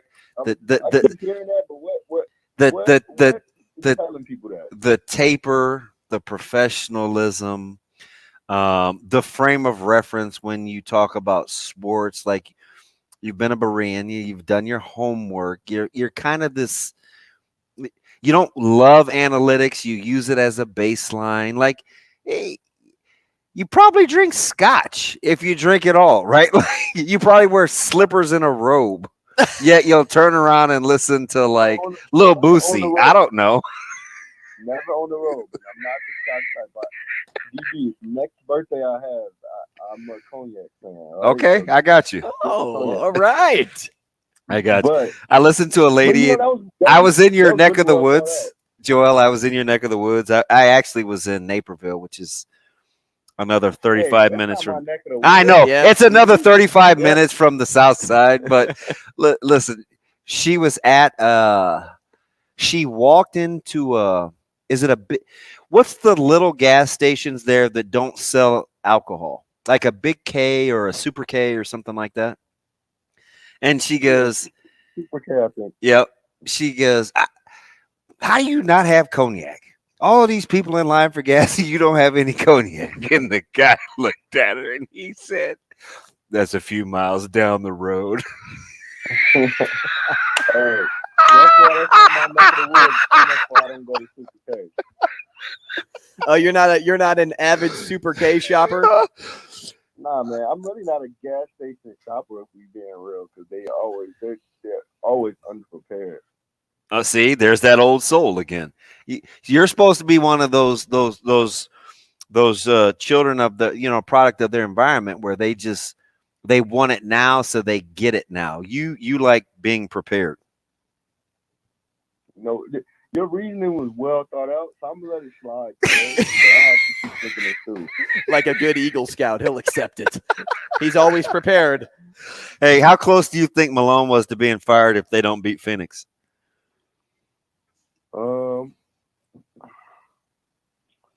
It's a pretty big hypothetical, especially because I never really felt like Denver was in too much danger with how Phoenix was constructed this year. I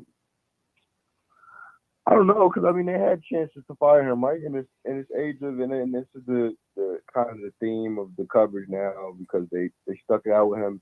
They had chances to fire him if they were truly impatient, or at least as impatient as other organizations. So I'm not sure this would have been the year. I mean, obviously this would have, they had a clear path this year. But no, I don't know if they would have fired him, especially after all they've already went through.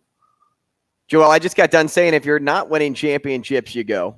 Sometimes if you're winning titles, you go. And a lot of organizations don't grant coaches the latitude to wait a while and see if Michael Malone, for example, got, the Nuggets team over the hump.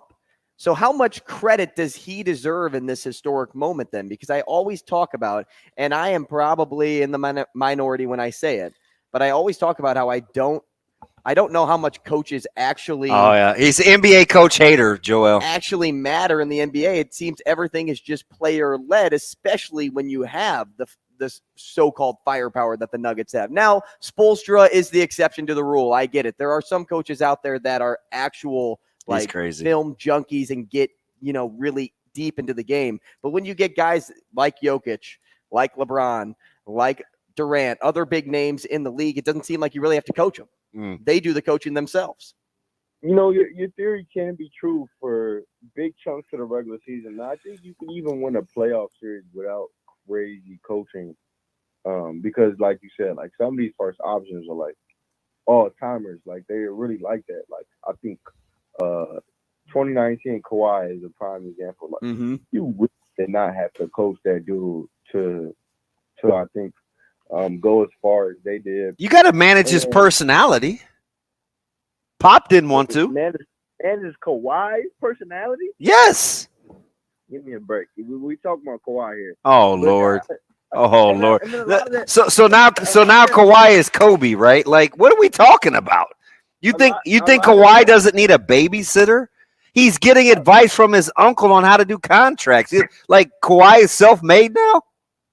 I'm actually pretty confident in saying that a lot of those duties fall onto almost anybody but the head coach. Like the head coach, and I think this happens at the college level too, and that's why some guys probably move on because it's probably not what they expect. But the head coach player relationship, like the head coach is responsible for so much that the head coach player relationship isn't always what people think. Like usually it's a player development guy or an assistant that they're really close with. Like those are the guys managing personalities in a lot of cases. And so you're probably right. I'm looking at how Boston's putting that staff together. They're definitely trying to get Mazzulla support staff. Yeah, but I can, like with Andrew's point, like he's right. Like I don't know if Spo is an outlier because I think give a good coach enough talent and they get there. Like Ty Lue, like he's been cursed with his 2 stars being Glassman. Like Spo was I don't want to call him the outlier, like because even though he's clearly like the best coach, he was the best coach in the postseason. Like that is an example of like a guy that those dudes were only there. I don't like how little credit he's getting from everybody. Like I'm seeing people push Jimmy onto this pedestal, which he probably deserves. Like he's bolstering his legacy with the kind of runs he put together now. But like, his shot selection sucked last night. I can tell you that much. Yeah, it wasn't good. And Spo, I think Spo like is obviously so much of the reason they got here. Like their system for a first option, Jimmy had as unique a situation as I've ever seen. I've never seen agree. a first option with so much cushion to be, to sometimey playing for and not good. Yeah. Because Bam might come up, or they got role players out there. You know what? They got K Love coming to play. They got Kyle Lowry coming to play. Caleb Martin had a terrible series, and it didn't really matter. I mean, well, he had a terrible first 2.5 games. Yeah, he wasn't great, and Max Strus having a game here, like having moments. Like He was bad last night. There was so much cushion on Jimmy Butler tonight. Like, obviously, they were never going to win the series, but the conversations are not like, oh, they lost because of Jimmy Butler, this and that. He didn't play the way he did the rest of the playoffs. It's because there's so much cushion. I've never seen a situation like this where there's just so much cushion on your first option to make mistakes and be comfortable with bad games. It's a really unique situation, and we would never say this about another 8 seed. I mean, another 8 seed probably won't be in the finals for God knows how long.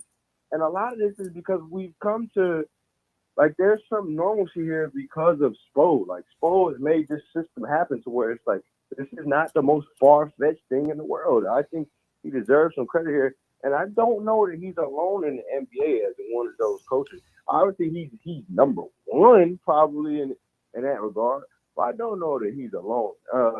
But I will say there are like opposite sides of that totem pole, like the way Bud coached in these last playoffs, whatever my guy Nick Nurse was doing the past year. Because really, like those dudes are first option made when you look at their runs. Like obviously the Raptors ring. If KD and those guys don't get hurt, we're probably not talking about them. But Kawhi was one of the best postseasons I've ever seen. And so, go ahead. Let me ask you something. And they're in opposite ends of their career. Although you could say Dame has maybe peaked, but relative to the of where they may land. Who would you rather take to get a team over the championship hump? Because they come with some similar baggage, right? But for different reasons. For Dame Lillard or Chris Paul. Oh, Dame. It's not a question right now. I still think Dame is a top 10 player when he's healthy, man. When he's at his best, when he has a good situation going. I mean, there's been too much pressure on him to make whatever that is up there happen in the last few years. And we're not gonna. I'm not gonna pity him. This is his fault. He's wanted to stay there under all circumstances. How close is Dame to being talented versus useful? He's close to being in that Tatum discussion, even though Tatum has had a little bit better roster. He's also yielded similar results. He's yielded similar results relative to their roster. Dame is kind of coming across as a stat sheet stuffer. Well, I can see that. Man. People forget Dame had a Western Conference Finals run. Okay. And we don't talk, so did the Heat in the Eastern Conference, and you just said it was an outlier. No, they had two. I thought the way they did it this year was unique. And the situation Jimmy Butler had was unique. But Dame, like bro, if Dame would have had something even similar to the Celtics roster,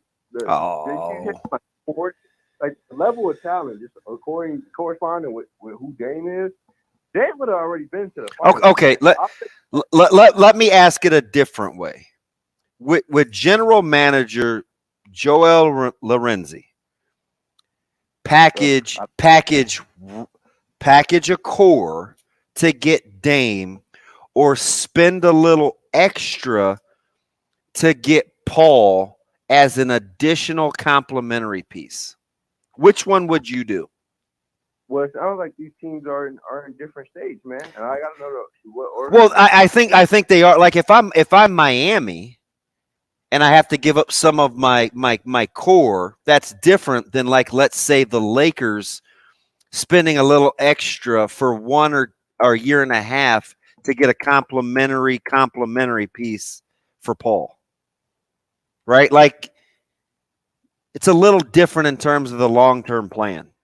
Does Dame get you over the hump more than Paul does? Yeah. More than who?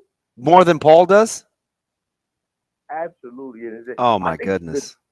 Look, the teams that we're talking about picking up Chris Paul are like, they had to literally be a fraction of a piece away. Like, they had to already be there. Like, maybe the Celtics could be comfortable with being a Chris Paul away because they're literally breathing down the finals at this point. Like, obviously they were there last year. Like, that's just maybe a team that's a Chris Paul away. But I think most teams are definitely a Dame away. Like this, we can't talk like Dame is easy. Like if Dame is a second option on the team, that team is easily set up for a finals run. Can I give you an example? Like, what if Paul goes to Milwaukee to complement Drew Holiday versus Lillard going to Milwaukee and you parting with your secondary and tertiary options in the offense? Do you know what I'm saying? Like in constructing a roster? Of course.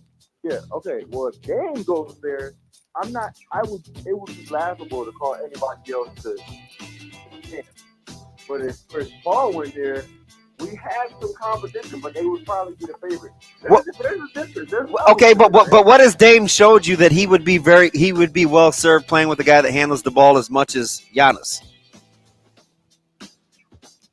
Well, I think Dame is the better option here. What are we talking about, DB? Okay. Fit. Dame's definitely the better player. I'm not talking about better player. I'm talking about fit. I'm talking about fit for guys that haven't won a ton. Well, you say screw fit when it's Dame, man. Yeah. All right, Joel. Get him. Joel, keep this passion. We'll talk again next week. Thanks, J-Dub. Sports Six Pack up next.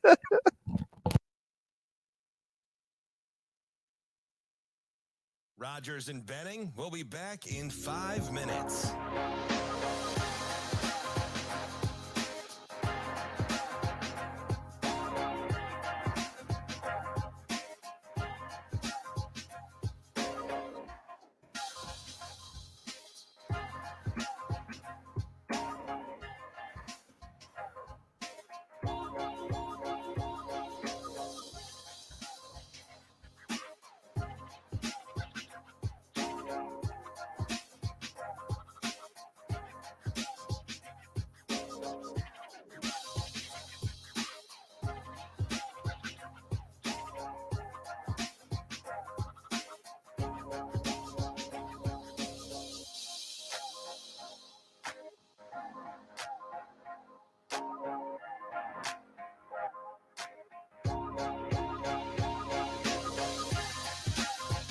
Rogers and Benning will be back in 4 minutes.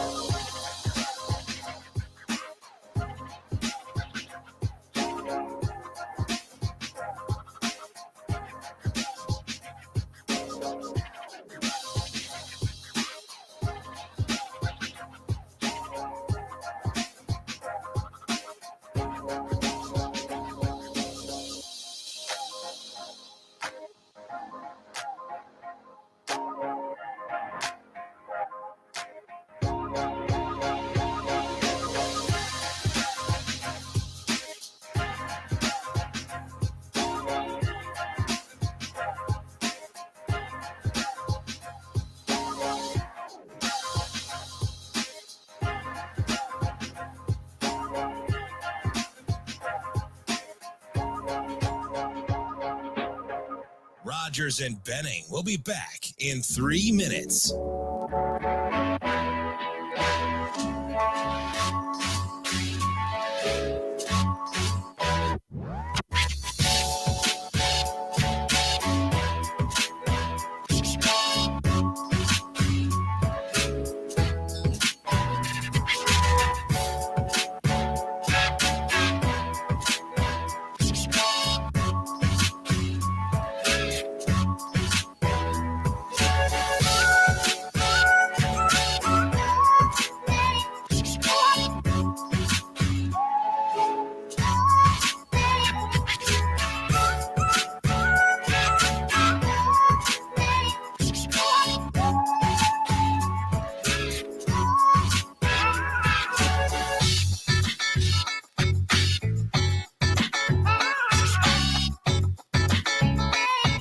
Rogers and Benning will be back in 2 minutes.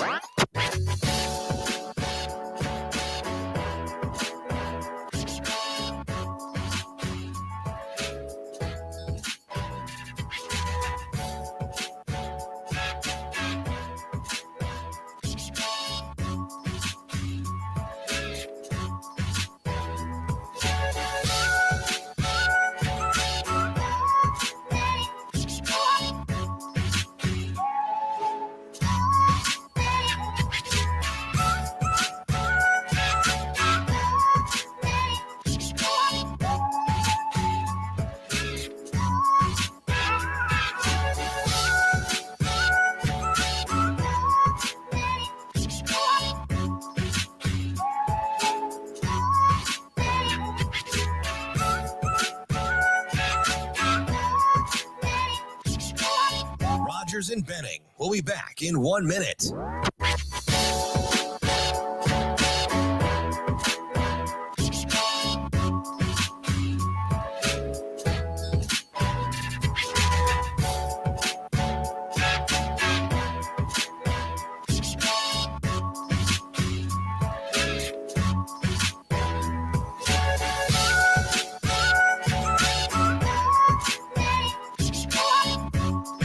Rogers and Benning will be back in 30 seconds.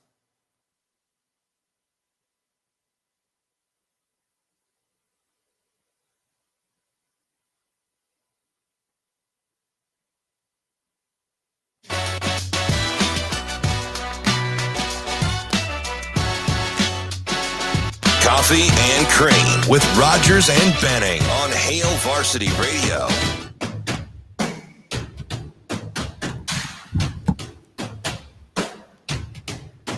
Hey, welcome back. Coffee and Cream in the morning on Hail Varsity Radio, powered by Currency. Damon Benning, Andrew Rogers, getting off of the topic of NBA. But before we do, let's go to the phone, Shane, and talk to B. Out of breath, Brian here. B, good morning. What's up? What's going on, fella? Just been listening to that whole music Shane got, that new and improved. What sound like the theme song for the $1 Million Man before he comes out. But I just want to talk to you guys. Hey, DB, I want to give you. B, you're like Shaft, man. Every good caller needs some theme music. Hey, thank you. But I got to give you some thanks because let's say somebody we know, or they call the show a lot. They might be a fan of Michigan. They kind of gave me some advice on what to do with my son, which I'm not knocking him for. Well, I listened to what he told me to maybe send my kids to some popular schools around here. Uh-huh. They both have West in their name. Uh-huh. One's at the end and one's at the beginning. Yeah, that's correct. Yeah. But I don't have no problem with that. But you said, when you went to Northwest, I kind of got the vibe. You said, you're going to go there and make it do what it do. And I kind of want that for my son. I don't like following where everybody goes. Yeah. Because, everybody go to West Side, everybody go to the other one. You just following along. I like to set my own course, and that's what I want my kids to do. Yeah. So he's going to Burger, and I also ask you a question. Not I wanted a negative answer. I just wanted some information about somebody. Okay. So you get a chance to answer that. Because I'm more concerned about kids' development and where they end up in life. My goal, I'm trying to get them to college. I don't expect them to go to the pros, but hey, you get a lot of friends. I will say this about Omaha Burke. You have a fantastic person over there in Ronnie Huerta, who she is unbelievable in terms of what she means to the community and what she does for kids. So I am a huge Ronnie Huerta fan in terms of your athletic director. I think she's fantastic at Omaha Burke. Hope they be on it with the grades too, because he made honor roll this year. Well, I know, and good for him. So all you dragging him in and out of gyms, following you at work, you supporting him with what he wants to do. At some point, I'm telling you, it may not seem like it. They'll be appreciative. They will be appreciative. I see that. But like I said, I had to give you I had to give you thanks on that because that kind of set it in, the right perspective for me. Hey. And you know what? If is he going to wrestle still too? Yeah, don't even get me there because he was the coach over there was in 8th grade behind me at McMillan, so I know all about him. Yeah, right? so he just got hired. Yes, so he will learn how to be a man, and I love Coach Bohm too. I coached with him. But if over there too. Oh yeah, so that's who he took over for, and there will definitely be some tough love. Yeah, I know that lineage. I know he talking about that coach that made that Omaha Hall of Fame for sports this year, Kirk, Mr. Smart. Yeah, so I know that lineage, and I trust that. That's why I wanted to ask that question. But even that Michigan fan, he gives some good advice. I listen to him. The funny thing about Michigan fan is Andrew found out he's an equal opportunity offender. It doesn't really matter. He doesn't pick sides. He's about people. Y'all got that wrong. Y'all keep talking equal opportunity offender. Offender is EOE for equal opportunity engagement. If you want it, okay, that's better because you don't have to assume somebody's going to be offended. Right, you're right. I'll take that. Yeah. I'll take that. The truth don't hurt. Truth is truth is good for you. You don't waste my time. The truth will set you free. There's only 24 hours in a day. I don't got that much time to go through your life, parse through your life. Just give me the truth. All right. Only 24 hours in a day. What's up with the playoffs? My only thing, congratulations, Denver. Y'all finally won a championship. I guess I was wrong. I told a friend years ago back when Carmelo was there and they went up 2-1 on us, and I doubled up our bet with a 50 to 100 and took that money. I told him that Denver would never win a championship in his lifetime. I guess I was wrong. But when it comes to Jokic, he's a good player, man. I just don't I compare him to other big men and what I see them let him get away with compared to other men like Shaq. And I just wish they would clean it up a little bit. I was tired of watching him throw his arms out in front of people going for layups and making contact, and they don't call it. Because to me, he is pushing them down. But congratulations to him. Denver Nuggets. Let's see what happens next year. Please don't let Kyrie come to the Lakers. Okay? Because I would be right. I would be right there with you. Wherever at the gates, keeping it locked. Hey, I had a call a long time ago with Michael Severe and Kevin Kugler, and I did something, and I would say, hey, I will go outside of the south side of the Lakers Stadium and wait on him to come out too.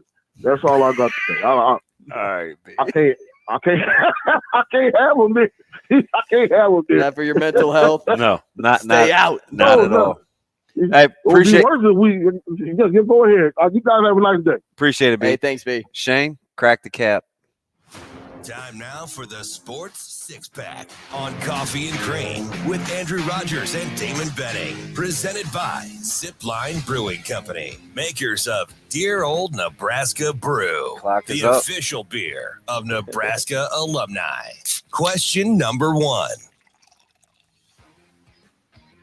Is there more impressive stat than hitting for the cycle? Better yet, name something harder to obtain in sports than that. Is there a more impressive stat than hitting for the cycle? I don't think so. Like a literal stat at the end of a day. But better, like a harder thing to obtain in sports. There's only one thing that is nearly impossible to obtain, and that's a hole-in-one. But that's not a stat, so that's why I'm like, it is I would say it is the most impressive stat, hitting for a cycle. I don't know. What do you think? I'm pretty pragmatic. So converting a 7-10 split. That's pretty good. Right? I think I'd rather try to hit for a cycle than 7-10 split. If you got 4 tries at a 7-10 split, would you get it at least once? So what's easier to do, the hat trick or the cycle? Obviously, the hat trick happens more. Right. Oh, yeah. There's only been, I think, is there 9 cycles in Phillies history? Is that what the stat came out with, Real Muto? 9 something. And I know it wasn't his 9. It's up there, but it's up there. Shane? All right, question number 2. If you were given the grouping of... Probably a perfect game. If you want to stay within the sport, right? Interesting. Perfect game would be tough. Yeah. Oh, wow. Okay, now you have me thinking. More people have it for the cycle than have pitched a perfect game. I'm going to look this up. Numbers. I'm just going off the top. I would think a perfect game would be more difficult. If you're given the grouping of Wake Forest, Oral Roberts, TCU, and Virginia, or LSU, Florida, Stanford, and Tennessee, which 4 are you taking to give yourself the best chance? That's a fantastic question. Choosing the CWS winner correctly. That's a very good split. I don't trust Tennessee. I like Florida. I love Stanford. I was going to say you're a big Stanford guy.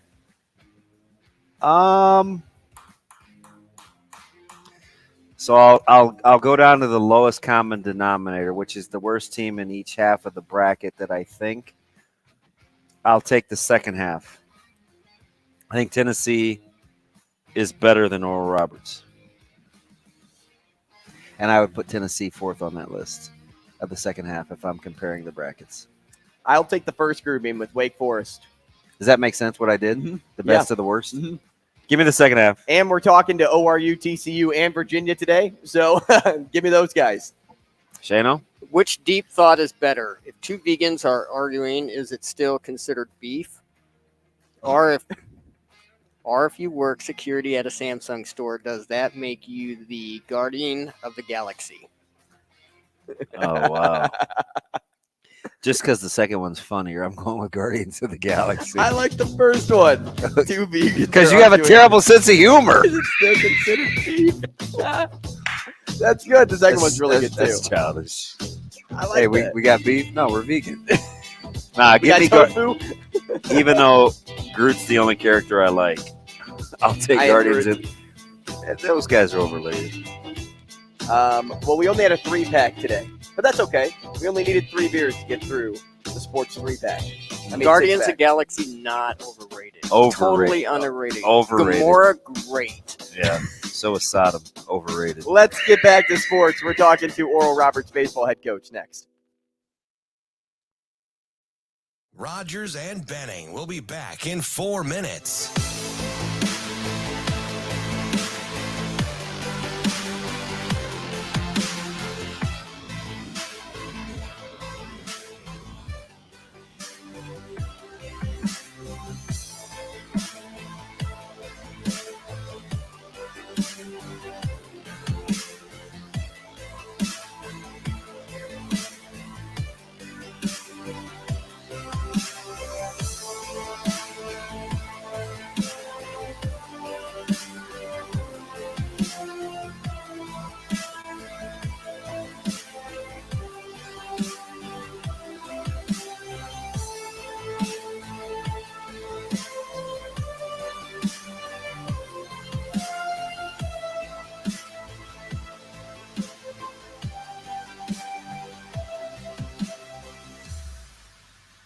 Rogers and Benning will be back in 3 minutes.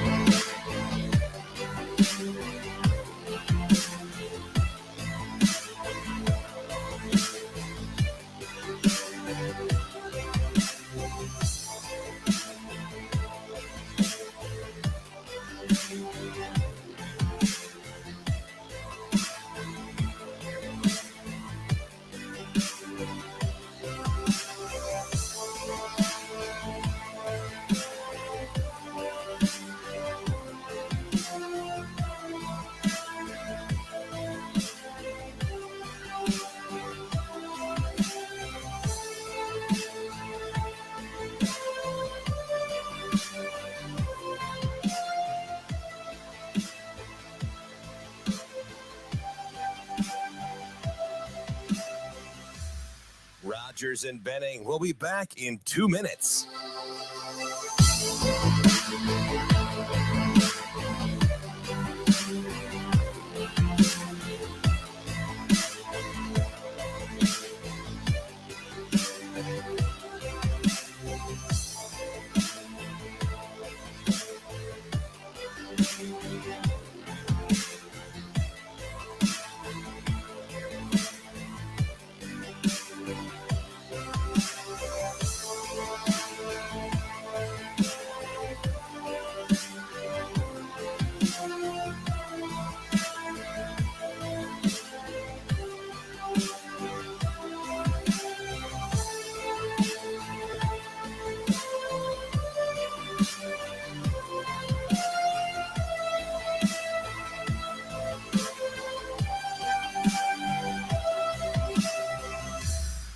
Rogers and Benning. We'll be back in 1 minute.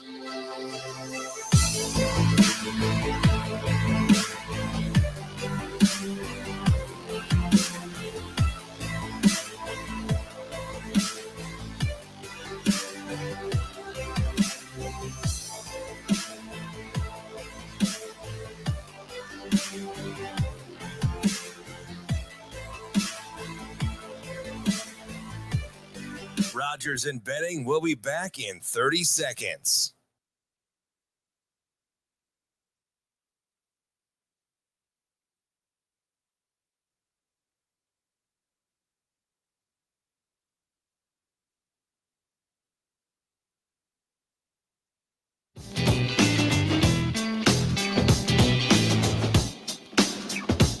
Coffee and Cream with Rogers and Benning on Hail Varsity Radio. And Drew Smith to third, scooped up. Holden Breeze to first, and for the first time since 1978, Oral Roberts is headed to the Men's College World Series.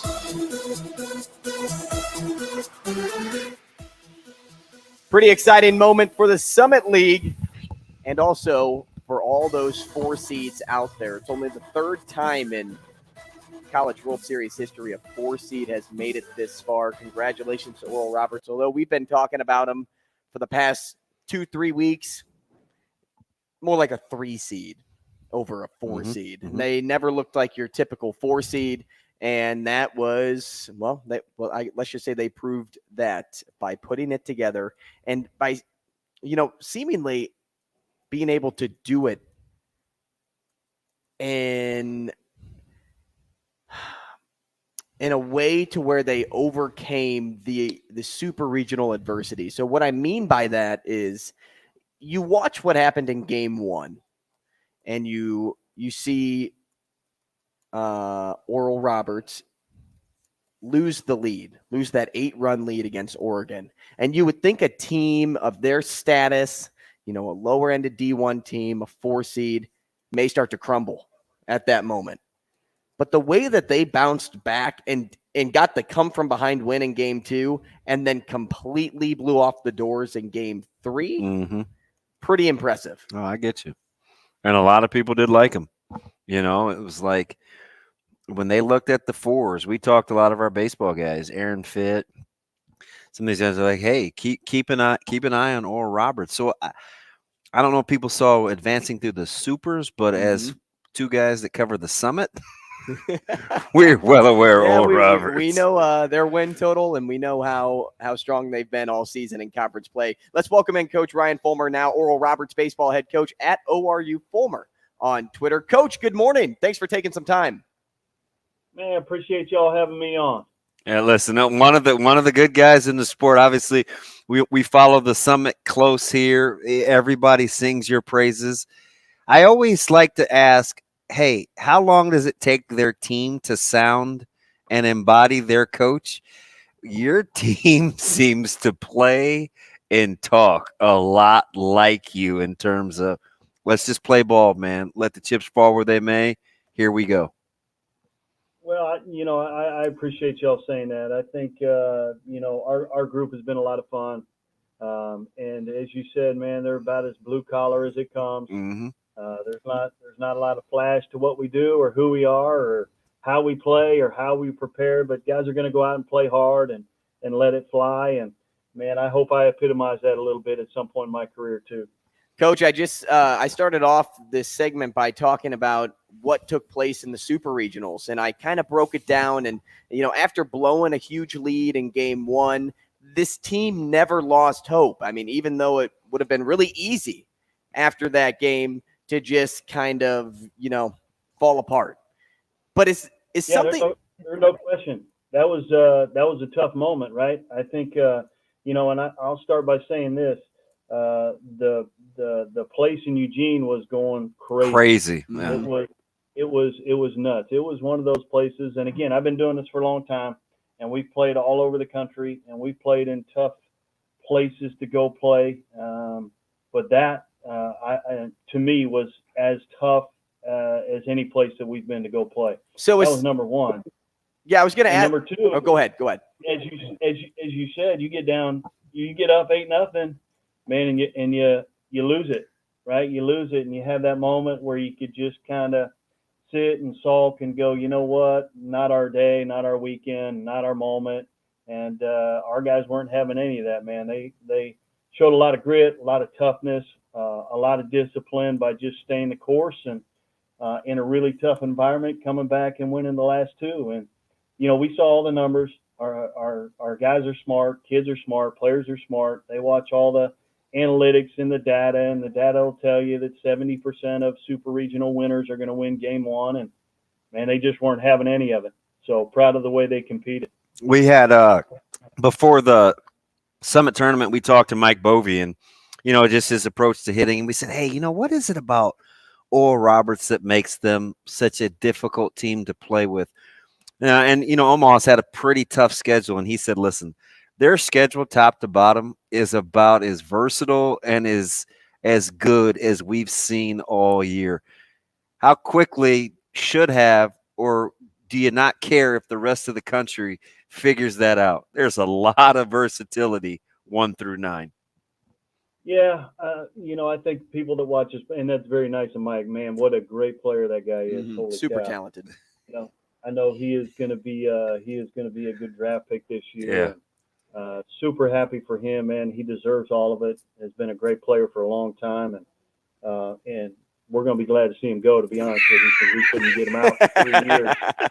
So hats off to Mike, but man, what a great player. Not only a great player, but a great kid. He's got a bright future ahead of him. So appreciate him saying those kind words about our club. But as you guys said, man, we have a good team. It's a really balanced team. You talk about it from an offensive standpoint, 1 through 9. I feel like we've put together a really deep lineup that can hurt you in a lot of different ways. We can score in a lot of different ways. We have close to 100 home runs. We have close to 100 stolen bases. We've been able to play small ball. We run the bases really well. We're athletic. We can small game. We can do some things offensively to put pressure on you. But when you look at our club as a whole, I think we're really balanced as a team as a whole, and that's really where we've been successful. I think when you play this late in the season, you have to be able to win a lot of different ways. Mm-hmm. You have to be able to score a lot of different ways, but you have to be able to win a lot of different ways. And we've won them offensively. Man, we've won them on the mound where our pitchers and especially our bullpen have really stepped up and taken over games.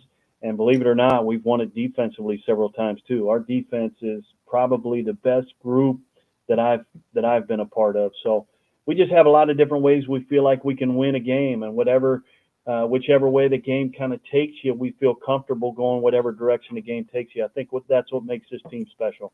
Coach, really excited for Matt Hogan being his final season and seeing him bounce around from Vandy and South Carolina, 2 teams that had a chance to make it this far but didn't. He chooses ORU and has immediate success with your team and has been a key cog in the success of getting this far. How happy are you of seeing him grow this season? And also, how has he kind of stepped up and become a leader for this team, because he has been on the biggest stages before?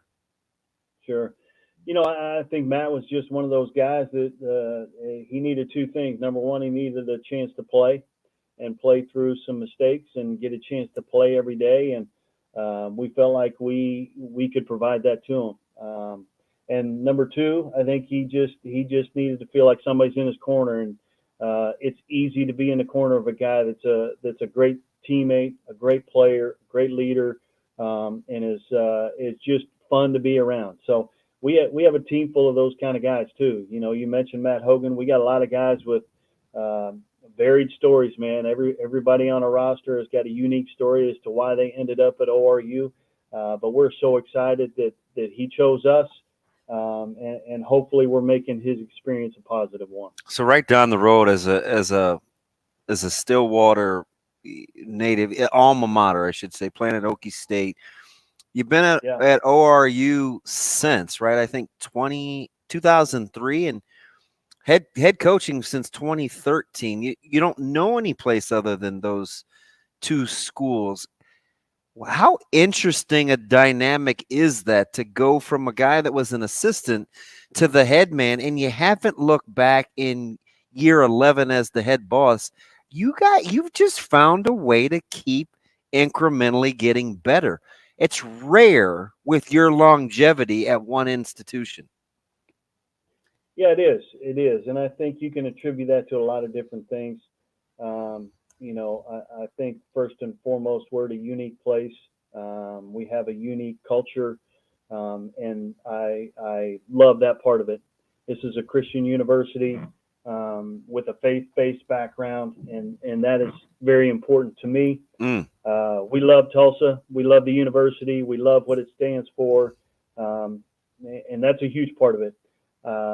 Also part of that is we feel like we have an opportunity to win and an opportunity to win at a high level. And that takes a lot of people, including your university president, your athletic department, a university, a community that's supportive of what you're trying to do. So for those reasons, it's pretty easy to be here for a long time.